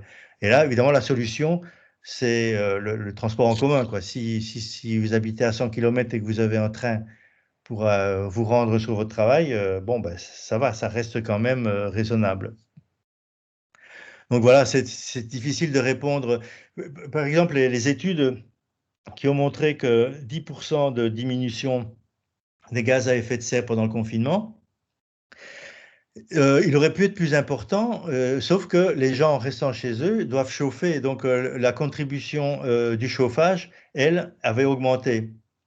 Pas autant que la contribution du transport, mais ça peut être important. Ou si c'est en plein été, ben, ça va être la climatisation qui prend une part de plus en plus importante dans les émissions de gaz à effet de serre. Donc c'est quelque chose d'assez complexe. Et moi, je pense que finalement, le bilan du télétravail, si on fait ça de manière réfléchie, raisonnable, eh bien, ça reste quand même positif. Très bien. Je vais passer la parole à Aurélie qui lève la main depuis un moment. Merci, oui. Bonjour Monsieur Guyot, Aurélie Monchy. Bonjour. Je me pose la question suivante par rapport à l'augmentation de la population de manière continue. Est-ce que c'est un paramètre qui est pris en compte et comment, au regard des politiques natalistes qui sont encore menées de nos jours, on peut espérer que, je pense qu'il y a une certaine soutenabilité de ce que peut faire la Terre en termes de nombre d'êtres humains. Voilà, est-ce que moi, c'est quelque chose qui me semble être de premier plan, puisque chaque être humain, où qu'il soit, va avoir une empreinte carbone. Alors, certes, les êtres humains qui naissent aux États-Unis, en Europe, vont avoir une empreinte carbone beaucoup plus lourde que ceux qui vont naître dans des pays comme en Afrique. Mais voilà, est-ce que ça, c'est quelque chose qui est pris en compte par les politiques, puisque, voilà, ne serait-ce qu'au regard de la Chine, qui a enlevé son interdiction d'avoir plus de 2 enfants. Enfin, moi, c'est quelque chose qui m'interroge, en tout cas. Bon, là, je sors un peu de mon domaine, mais ce que je voudrais dire, c'est, je réponds à la première partie de votre question, la population est évidemment un des premiers facteurs des scénarios qui permettent d'établir l'évolution du climat. Par exemple, le scénario le pire table sur une population qui va dépasser les 9 milliards. Et le scénario le plus optimiste, lui, considère qu'on va bientôt arriver à un pic de population et que ça va se stabiliser. Donc évidemment, c'est un facteur important et c'est très difficile de prédire ce qui va se passer. Alors, actuellement, de toute façon, les pays qui font le plus d'enfants, ce sont des pays qui ont des émissions extrêmement faibles. Donc actuellement, c'est certainement pas en Afrique et même dans beaucoup de pays d'Asie qu'on a les plus gros émetteurs. Évidemment, l'Inde et la Chine se rattrapent par le nombre d'habitants. Alors, qu'est-ce qui peut se passer? C'est que les démographes nous disent quand même que quand un pays se développe, donc s'il se développe, il va émettre plus de gaz à effet de serre, eh bien, finalement, là, il fait moins d'enfants également. Donc, peut-être ça peut s'équilibrer, mais bon, c'est pas mon domaine, hein, je ne sais pas. Mais en tout cas, il faut certainement pas accuser les pays pauvres avec beaucoup d'enfants comme étant responsables du réchauffement. Évidemment, si instantanément ils s'achetaient tous une voiture et ils commençaient à émettre plein de gaz à effet de serre de la même manière que les Français, c'est sûr que ce serait catastrophique.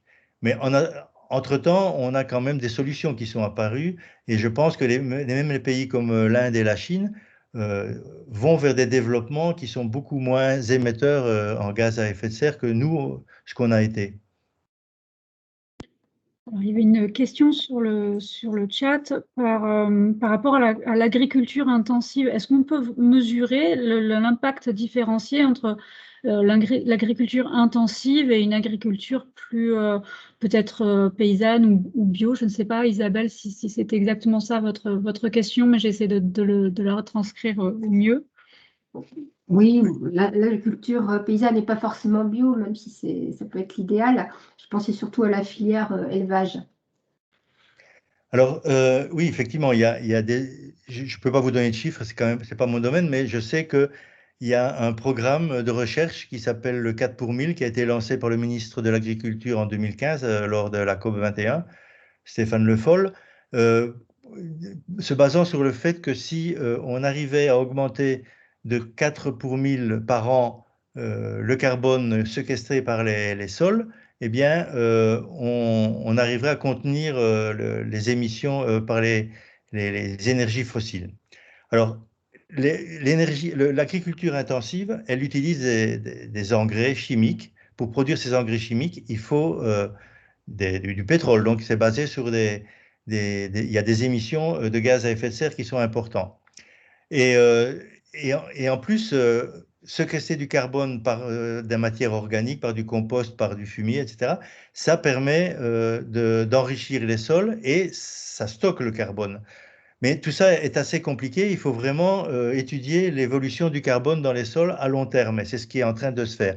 Mais toujours est-il que les études tendent à montrer actuellement que l'agriculture raisonnée, non, alors je ne vais pas utiliser raisonnée parce que ça a une connotation qui n'est pas forcément positive, mais l'agroécologie, par exemple, l'agroforesterie, tous ces types d'agriculture qu'on développe de plus en plus, l'agriculture paysanne, tout ce que vous voulez, eh bien, sont des bons remèdes par rapport à l'agriculture intensive pour stocker du carbone et donc pour lutter contre le réchauffement climatique. Et en plus, ils permettent d'économiser l'eau, parce qu'on sait que l'eau est quand même un problème finalement pour notre agriculture. C'est essentiellement par manque d'eau que l'agriculture est en train de devenir de moins en moins productive.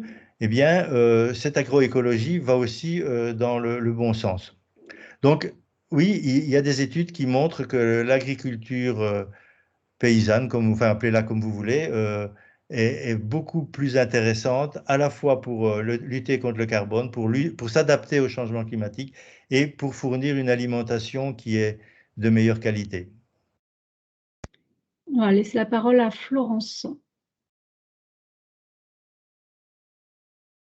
Florence, je ne sais pas si vous êtes... Oui, bonjour, pardon, excusez-moi, Florence Papini. J'avais une question sur le graphique que vous avez présenté sur les différents domaines qui sont les plus contributeurs de gaz à effet de serre. Et le dernier, le cinquième, et qui finalement représente une brique importante, sont les services publics. Qu'est-ce que vous mettez derrière ça? Alors, c'est essentiellement... On est particulièrement concerné pour le coup. Ben, Internet rentre dans la catégorie... non, parce que la catégorie Internet, bien de consommation, donc c'est pas le même. Mais en fait, c'est tout ce qui est utilisé dans les bureaux, en fait, forcément, les bureaux sont chauffés, on a besoin d'électricité, on a besoin d'Internet. Il y a aussi les transports pour aller à son bureau, etc. Tout ça rentre là-dedans.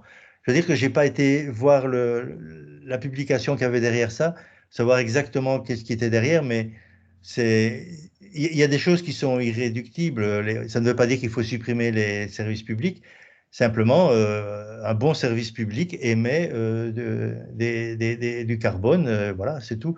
En fait, ce graphique nous dit il y a des secteurs qui émettent beaucoup et sur lesquels on peut agir, et puis d'autres secteurs qui émettent aussi pas mal et on peut améliorer, mais il faut faire attention en même temps de ne pas détériorer les bénéfices qui nous procurent. Donc, c'est toujours un problème d'équilibre. Oui, donc c'est pas forcément particulièrement les services publics, c'est l'activité de bureau en général. Voilà, c'est ça, oui. La santé aussi, c'est vrai que bon, oui, les hôpitaux, forcément. Mais il y a forcément des possibilités de réduire, hein, mais il y a les déchets en particulier dans les hôpitaux, c'est quand même assez important. Donc, effectivement, il y a tout ça qui doit être pris en compte.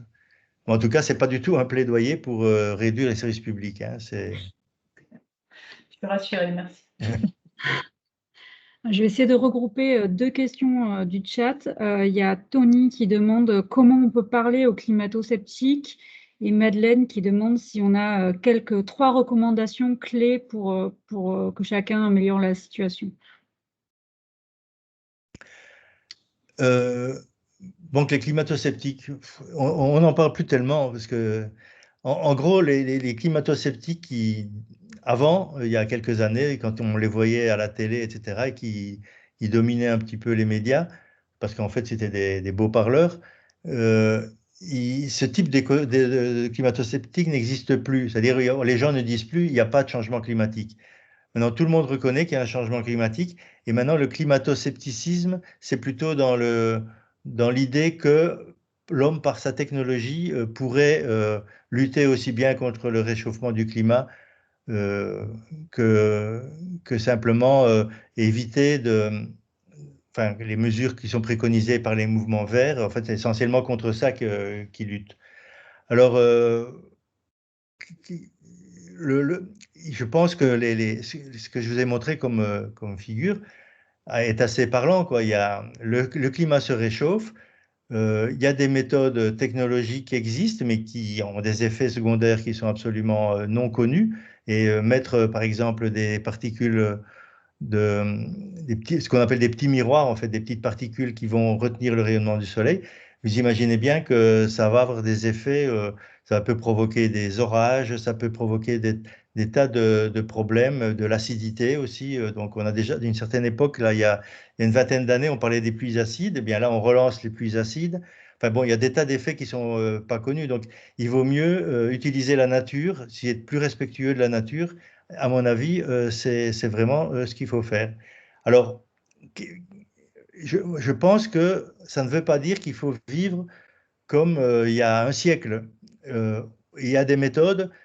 D'abord, on a des méthodes qui vont... En gros, non, la première chose à dire, c'est que si l'économie continue comme elle est actuellement, basée sur des émissions de gaz à effet de serre, donc sur des énergies fossiles, eh bien, il arrivera un moment où ça va se casser la figure et donc ça ne marchera plus parce que le réchauffement sera tel qu'il n'y a plus rien qui va marcher, il y aura plein de catastrophes et voilà. Et la productivité agricole qui va diminuer, le désert qui va avancer. Donc ça, il faut, d'un point de vue, si on veut uniquement des mesures qui soient motivées par l'économie, eh bien, effectivement, ça va coûter plus cher de laisser faire. Après, il faut qu'il y ait des mesures qui soient prises au niveau des pouvoirs publics. On a vu qu'en France, c'est le transport, eh bien, donc il faut des réseaux de transport collectif qui soient mieux développés pour inciter les gens à prendre les transports en commun. Mais il faut qu'en même temps, les gens se décident à aller prendre des transports en commun.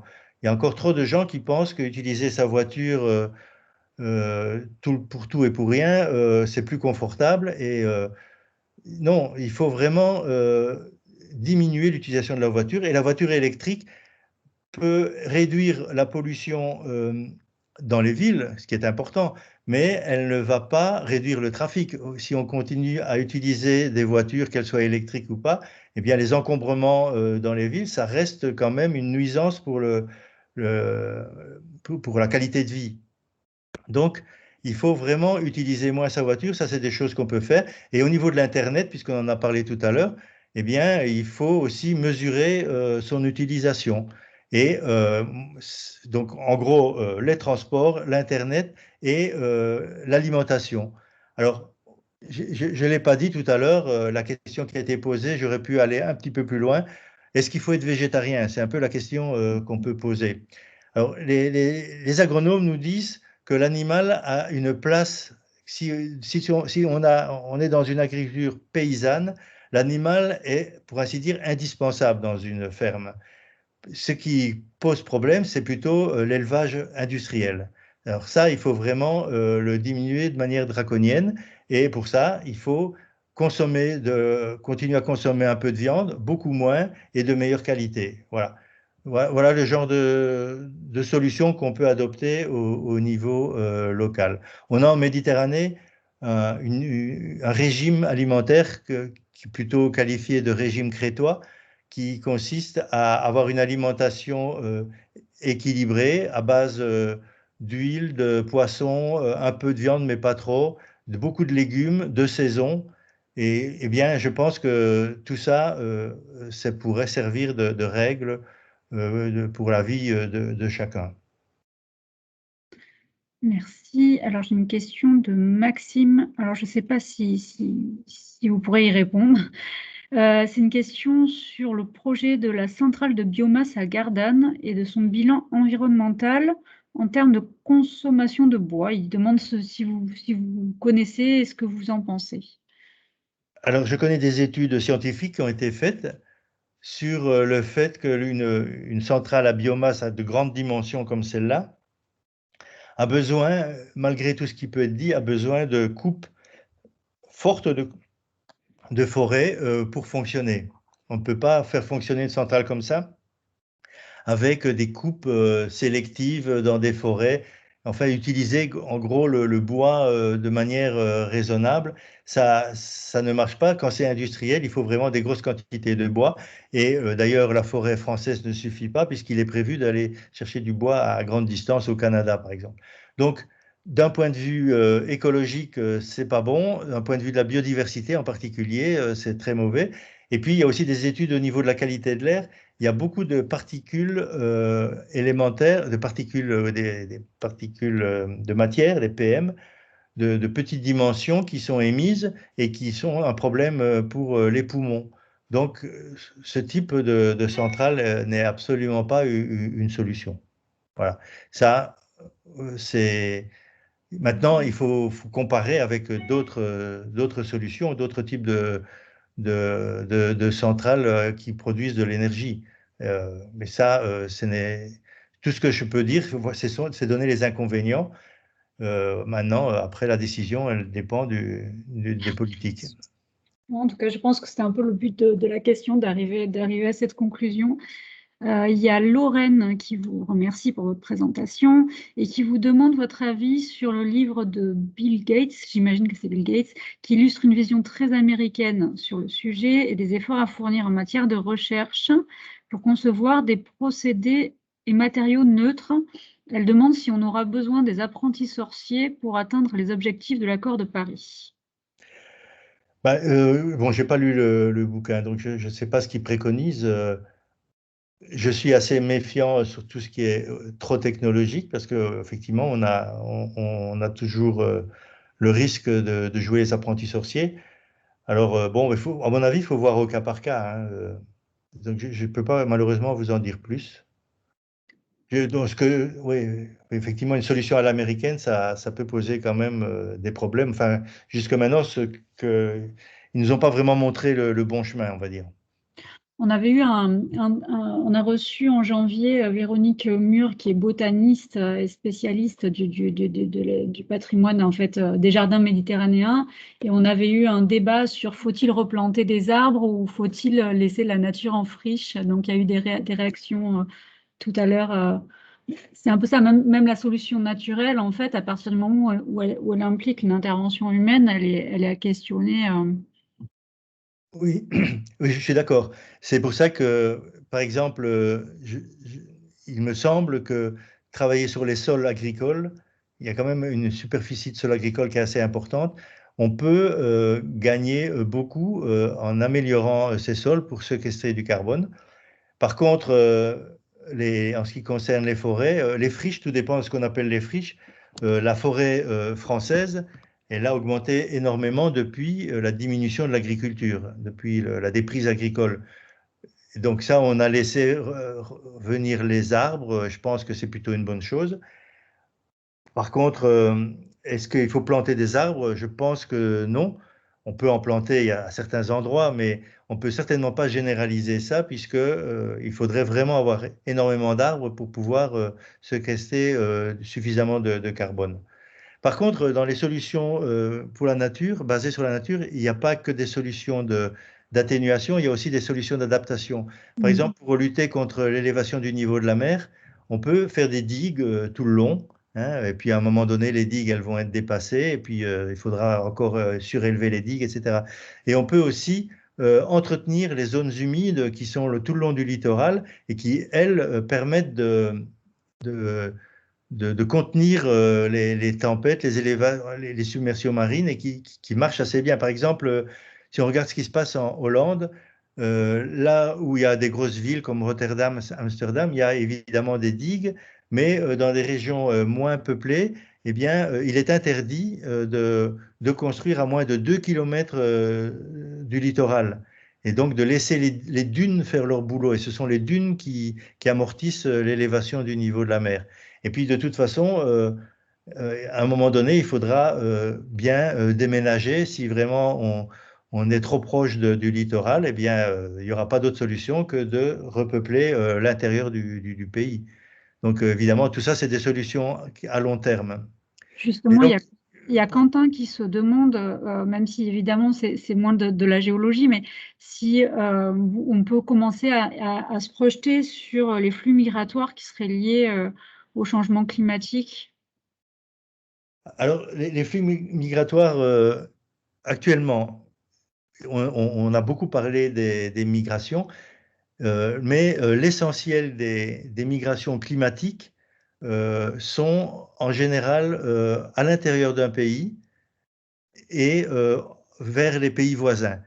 Il y a effectivement très peu de migrations lointaines, donc vers l'Occident, qui sont encore liées au climat. Et les chercheurs en sciences sociales ne sont pas forcément tous d'accord et ont quand même tendance à dire que pour l'instant, on n'a pas encore vraiment de migration climatique.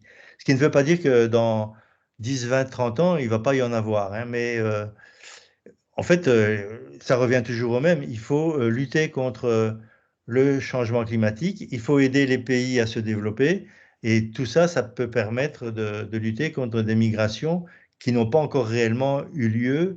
Parce que si vous regardez même la Syrie, il y a eu un article il y a quelques années, il y a eu plusieurs articles même qui ont dit que ce qui s'était passé en 2011 en Syrie, c'était lié à des sécheresses. On a eu des sécheresses autour des années 2008, là ça a duré plusieurs années, qui ont fait que les agriculteurs vraiment ne pouvaient plus rien produire. Et c'était lié au fait d'un développement irraisonnable de l'agriculture avec l'utilisation des eaux souterraines. Et finalement, quand il y a eu des grosses sécheresses, eh bien, il n'y avait plus d'eau même dans les aquifères. Et donc, les agriculteurs, eh bien, ils sont partis peupler les villes. Et en 2011, quand il y a eu le printemps arabe, eh bien, c'est toute cette population qui s'est révoltée. Là, justement, les historiens, les sciences sociales disent que non, on n'est pas du tout sûr. Bon, il y a quand même un régime dictatorial qui était là. Effectivement, ça a pu faire, disons, amplifier le phénomène. Mais si on regarde maintenant les migrations, elles ont quand même été essentiellement au Liban, en Turquie, donc dans des pays voisins. Et les migrations qui viennent jusque chez nous, c'est quand même des gens qui ont les moyens de ces migrations-là. Donc, ce n'est pas forcément la grosse masse des gens. Donc, c'est assez compliqué, ce n'est pas mon domaine, donc je ne peux pas en dire beaucoup plus, mais c'est quand même quelque chose à étudier. D'ailleurs, je ne vous ai pas parlé d'un autre groupement, je vais parler du GREC Sud, mais on a aussi au niveau de la Méditerranée un groupement d'études du climat à l'échelle de la Méditerranée qui s'appelle le MEDEC. Et on a sorti un rapport l'année dernière, et on va sortir l'année prochaine un petit rapport sur justement les interactions entre climat, migration et conflit. Et je pense que ce sera assez difficile d'aboutir à des conclusions très claires à ce sujet-là. Mais c'est effectivement un sujet brûlant. On a Joël en interne et puis Noémie qui est intervenue tout à l'heure qui se pose la question des raisons de rester optimiste. Est-ce que vous avez vous arrive-t-il d'être optimiste? Êtes-vous optimiste pour l'avenir? Alors, effectivement, j'ai eu un accès d'optimisme en 2015 avec l'accord de Paris. Puis dans les années qui ont suivi, ça a viré au pessimisme. Et puis j'ai l'impression maintenant que même si c'est encore très insuffisant, il y a des choses qui se passent. Bon, il y a la loi climat et résilience en France qui est clairement insuffisante, mais je me dis que peut-être que elle ne pourra que s'amplifier et que à la force des choses, eh bien, on sera quand même obligé de prendre des mesures. Et il est encore temps, on a encore 2-3 ans pour le faire, et j'ai l'impression que, en particulier les jeunes, sont très conscients du problème et on va finir peut-être par faire quand même des choses suffisantes pour atténuer le changement climatique. Le 1,5, à mon avis, c'est devenu hors de portée. Mais le 2 degrés, on peut encore y arriver. Ok, donc un optimisme fluctuant, mais qui monte. Qui monte un petit peu, oui. Qui monte un petit peu. Je pense avoir fait un petit peu le tour des questions sur le chat. Est-ce que d'autres personnes voudraient poser des questions en direct? C'est encore possible. On a encore un petit peu de temps devant nous, si vous le souhaitez. J'ai pas été trop long. Ah non, non, non, je pense que c'était très, très clair. Très, très clair. Tout le long de votre exposé, les gens étaient... Ah, il y a Thibault Limon qui lève la main pour poser une nouvelle question. On vous écoute. Oui, bonjour. Merci beaucoup pour votre présentation. Il y a le GIEC qui va publier dans les mois à venir ses nouveaux travaux, donc les mises à jour des rapports de 2014. Est-ce que vous avez participé et est-ce que vous savez quelles sont un peu les grandes conclusions de ces travaux-là, avec la mise à jour des données scientifiques, des modèles climatiques, etc. Alors, je n'ai pas participé à ce rapport-là. J'ai des collègues qui participent. Bon, normalement, ça il y a pas, ce qui va vraiment sortir du rapport ne fuit pas à l'extérieur. Il y a quand même une certaine... les scientifiques sont quand même tenus de garder une certaine confidentialité. Mais en gros, ce qu'on raconte, c'est que les conclusions du rapport de 2014 vont être plutôt amplifiées. On parlait de 4-5 degrés de réchauffement en 2014, ce sera peut-être plutôt 5-6 degrés. Mais il y aura l'élévation du niveau de la mer aussi, on commence à se poser des questions sur est-ce qu'il n'y aurait pas un risque de dépasser le mètre de l'élévation. Actuellement, on est selon le scénario entre 40 cm et 1 mètre, et peut-être qu'on va dépasser le mètre, peut-être un peu plus à long terme, plutôt que plus tard que 2100. C'est toutes des choses comme ça qui sortent de ça, qui viennent en fait des publications qui sont faites. Hein. Les rapports du GIEC sont basés sur les publications des chercheurs, et ces publications, elles sont connues.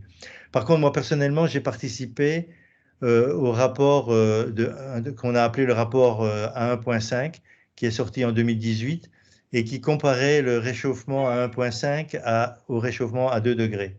Et en particulier, j'ai travaillé dans la partie du groupe sur les écosystèmes terrestres. Et en fait, ce rapport a quand même été très important parce que c'est ce rapport qui a montré des graphiques sur des trajectoires.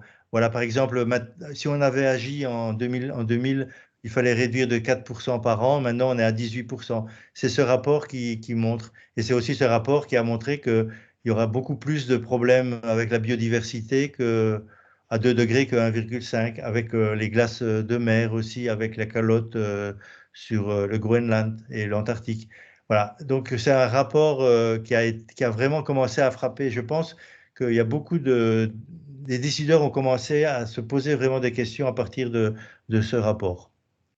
Et dans le rapport qui va sortir à la fin de l'année, il y a ces trois rapports, hein, comme je l'ai dit. Il y a le rapport sur le climat lui-même, le rapport sur l'adaptation et puis le rapport sur l'atténuation qui sortiront plutôt dans le courant de 2022.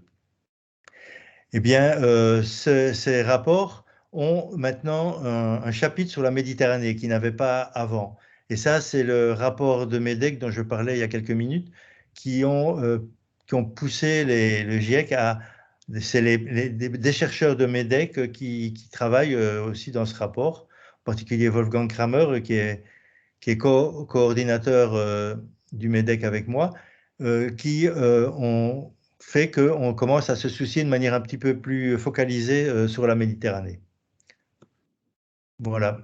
Très bien. On nous demande dans le chat si vous avez quelques liens à conseiller pour se renseigner. J'ai déjà partagé le lien de votre site où on retrouve les illustrations que vous avez, avec lesquelles vous avez illustré votre PowerPoint et qui a un chapitre très clair sur les impacts sur les régions méditerranéennes. Je pourrais partager le rapport du MEDEC là, qui a été republié en mai, je crois, en français, en tous les cas. C'est le résumé qui est publié en français, oui. Il est publié en français, en espagnol, en arabe, parce qu'on essaye de toucher un maximum de gens. Oui. Voilà. Après, je ne sais pas si il y a dans la conversation, vous verrez nos équipes qui ont partagé des ressources sur Nature for City Life, qui est un dispositif régional sur la nature en ville. Voilà. Je ne sais pas si vous, Joël, vous voulez conseiller quelques... Mais je n'ai pas les titres là, mais si vous voulez chercher dans Google, toutes les publications qui sont faites par Jean Jouzel et son collègue économiste Pierre Larue-Tourou, c'est vraiment très intéressant. Jean Jouzel donne un peu l'aspect climatique et Larue-Tourou, c'est un économiste, il donne plutôt les implications financières. Et en particulier, il dit que si les banques finançaient le changement climatique, la lutte contre le changement climatique comme il a financé la crise économique en 2008, eh bien, on aurait déjà bien avancé, quoi. Et donc, si vous cherchez Jouzel dans Google, vous allez trouver plusieurs bouquins. Il est assez productif au niveau livre. En cas, je vous les rajouterai dans le chat, puisque nous, on a encore accès au chat après la conférence. Du coup, il y a Lionel qui lève la main pour poser une question. Bonjour, Monsieur Guillot. J'avais une question en termes de consommation globale mondiale d'énergie. Je voulais savoir si la production d'énergie renouvelable, elle venait s'ajouter à la consommation d'énergie fossile. Est-ce qu'elle était additionnelle ou est-ce qu'on pouvait parler de substitution et de transition énergétique à l'échelle globale? Alors, effectivement, la conversion vers une transition énergétique, le premier point, et c'est vraiment bien, le GIEC insiste beaucoup là-dessus, il faut d'abord mettre en œuvre une forte sobriété, c'est-à-dire qu'il y a beaucoup de gaspillage dans la consommation énergétique. Donc la première chose à faire, c'est de diminuer ce gaspillage qui pourrait atteindre les 30%. Alors, si on fait ça, on peut après parler de transfert de notre production vers les énergies renouvelables. Et donc, à ce moment-là, parce que si on continue à consommer de plus en plus d'énergie et qu'on développe les énergies renouvelables, comme vous le dites, eh bien, ça ne va pas diminuer les énergies fossiles. Donc, il faut vraiment mener les deux conjointement. Et alors, des énergies renouvelables ont des problèmes que vous connaissez. Hein, elle est intermittente. Les composants électroniques, tout ça nécessite des terres rares qui sont produites en particulier en Chine ou en Afrique, et pas toujours dans des conditions sociales suffisamment bonnes.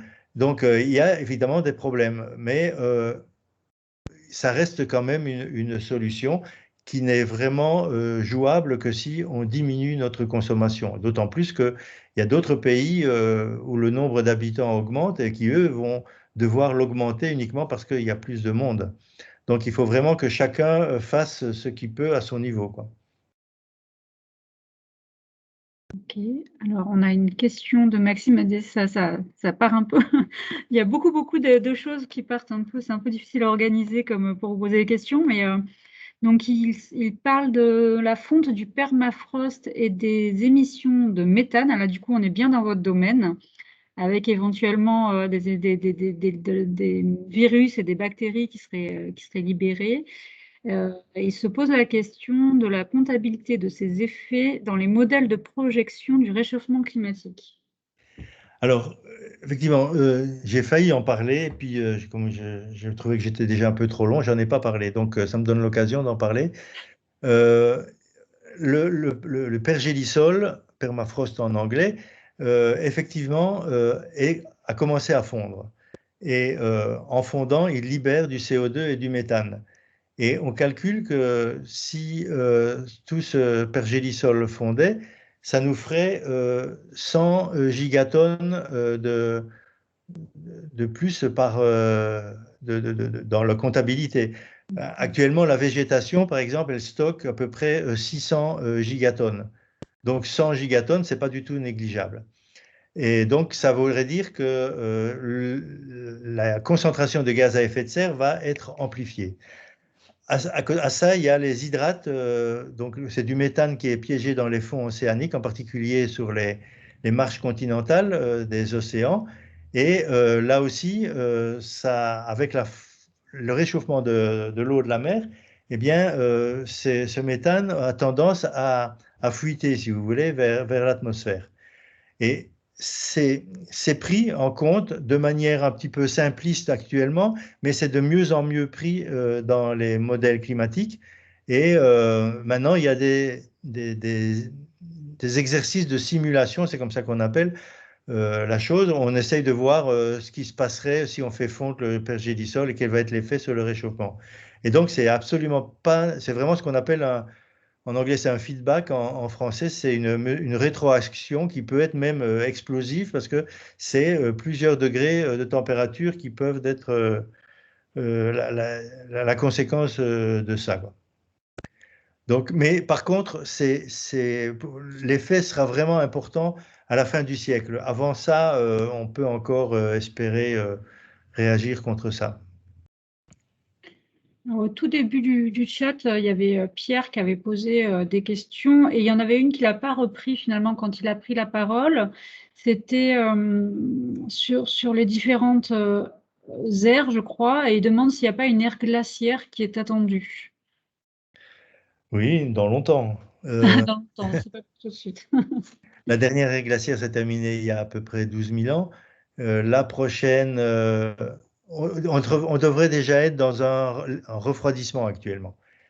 Or, on est dans un réchauffement. Donc, si on regardait l'évolution de la température d'un point de vue naturel, l'écart, en fait, est plus important. On est à 1,2 degré, pardon, de réchauffement. Mais si il y a des chercheurs qui disent que déjà à partir du moment où on a inventé l'agriculture, on a déjà commencé à agir sur le climat parce qu'on a émis déjà du carbone et du méthane. Bon, là, c'est encore fortement discuté. Par contre, la prochaine glaciation, ce serait plutôt dans 10 000 ans. C'est une petite glaciation. Et la forte glaciation, celle qui était équivalente à ce qu'on avait il y a 20 000 ans, eh bien, c'est plutôt dans 50 000 ans. Alors, il y a des études qui disent que peut-être que la première glaciation qu'on pourrait qualifier de petite glaciation n'aura pas lieu à cause du réchauffement. Par contre, celle dans 50 000 ans, pour l'instant, les modèles montrent qu'elle aura quand même lieu. Donc, mais bon, on ne va pas attendre 50 000 ans pour lutter contre le changement climatique. Bien sûr. Très bien. Je pense avoir relayé toutes les questions. Je ne sais pas si encore d'autres personnes souhaitent prendre la parole. Nous aurions encore quelques petites minutes. Alors, j'ai Quentin qui repose une question dans le chat. On parle souvent d'événements climatiques irréversibles et de boucles de rétroaction à partir d'un certain stade. Aurez-vous des précisions sur quels événements? Alors, j'ai parlé du pergélisol. Ça, c'est une boucle de rétroaction qui est irréversible, ou bien alors vraiment réversible que quand on aura vraiment un climat qui redeviendra très très froid. Une autre boucle de rétroaction qui est aussi qui va conduire à des événements qui sont irréversibles, c'est la fonte de la banquise. Donc la banquise, il ne faut pas la confondre avec les calottes de glace.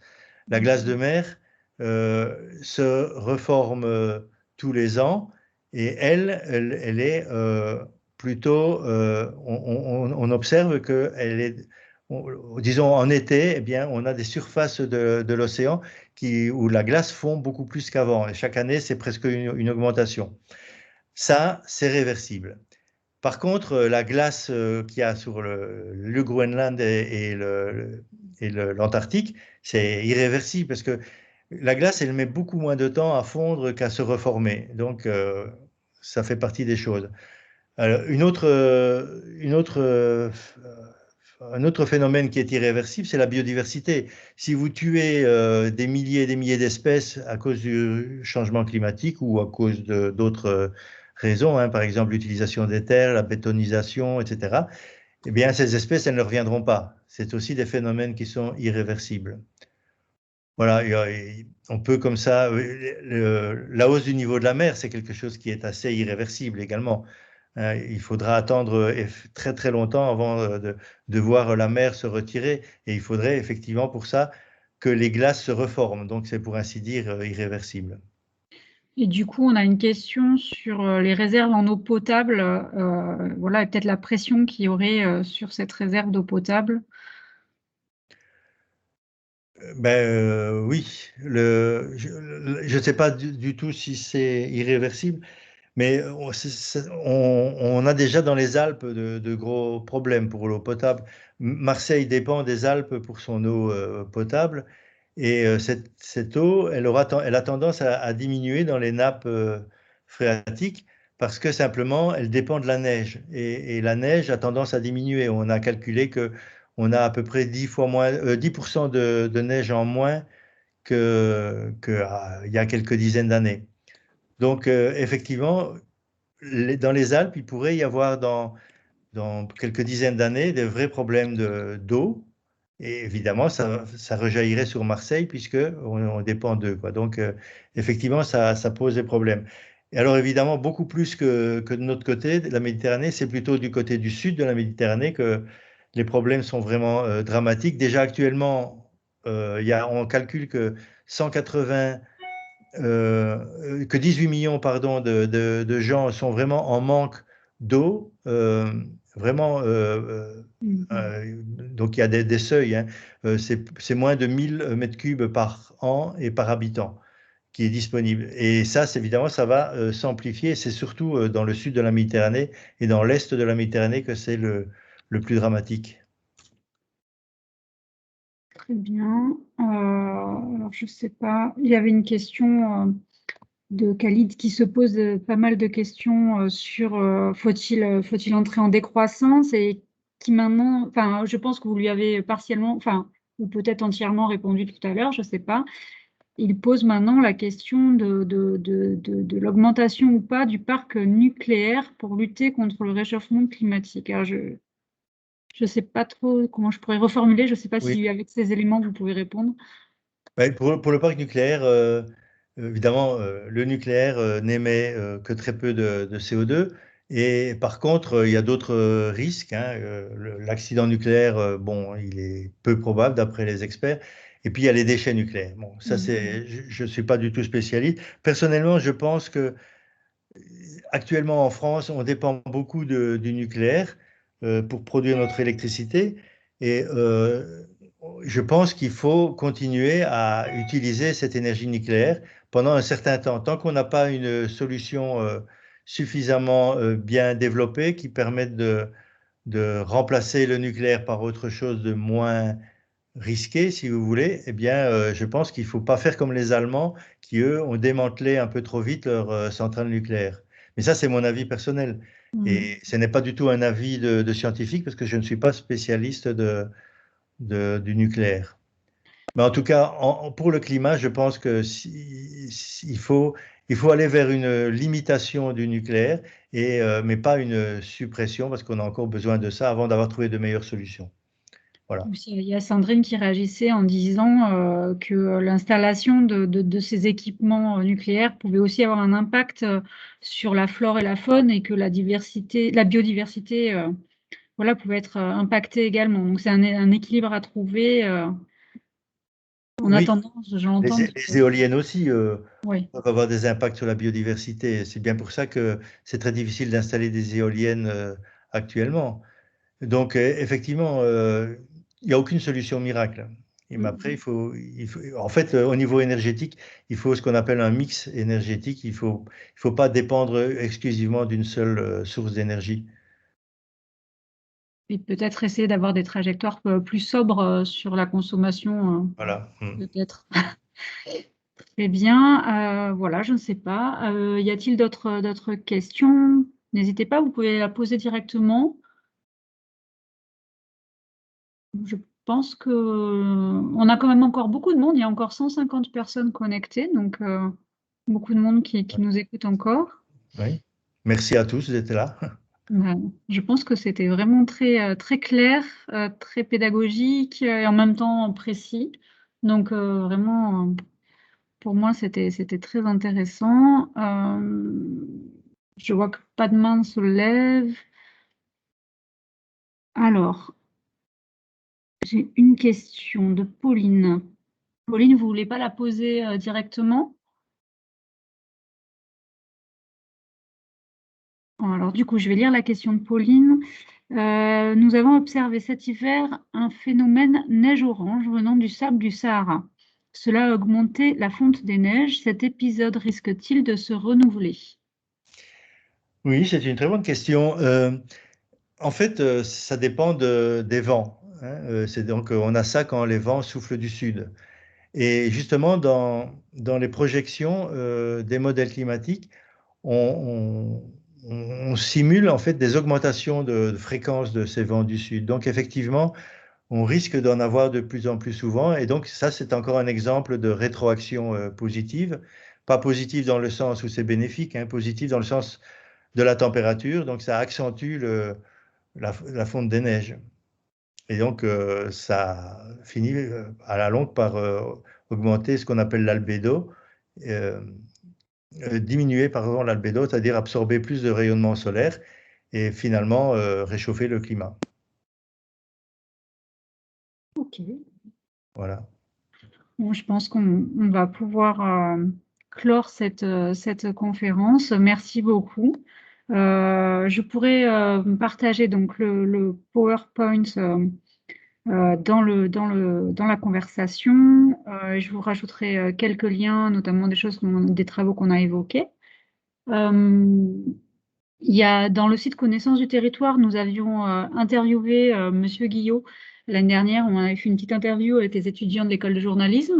Donc, je vous remettrai également cette petite vidéo. Je ne sais pas si vous l'aviez vue, Joël, cette vidéo. Non, je ne l'ai pas vu, non. J'ai pas reçu le lien, donc je n'ai pas été la voir. Non. Ok, je vous l'enverrai. Voilà, donc je vous remercie beaucoup. Mais c'est moi qui vous remercie pour votre attention et Gros que exercice. ça fait progresser la cause du climat. Tout à fait. Allez, au revoir à tous. Merci beaucoup. Au revoir. Au revoir. Merci beaucoup. Au revoir. Merci.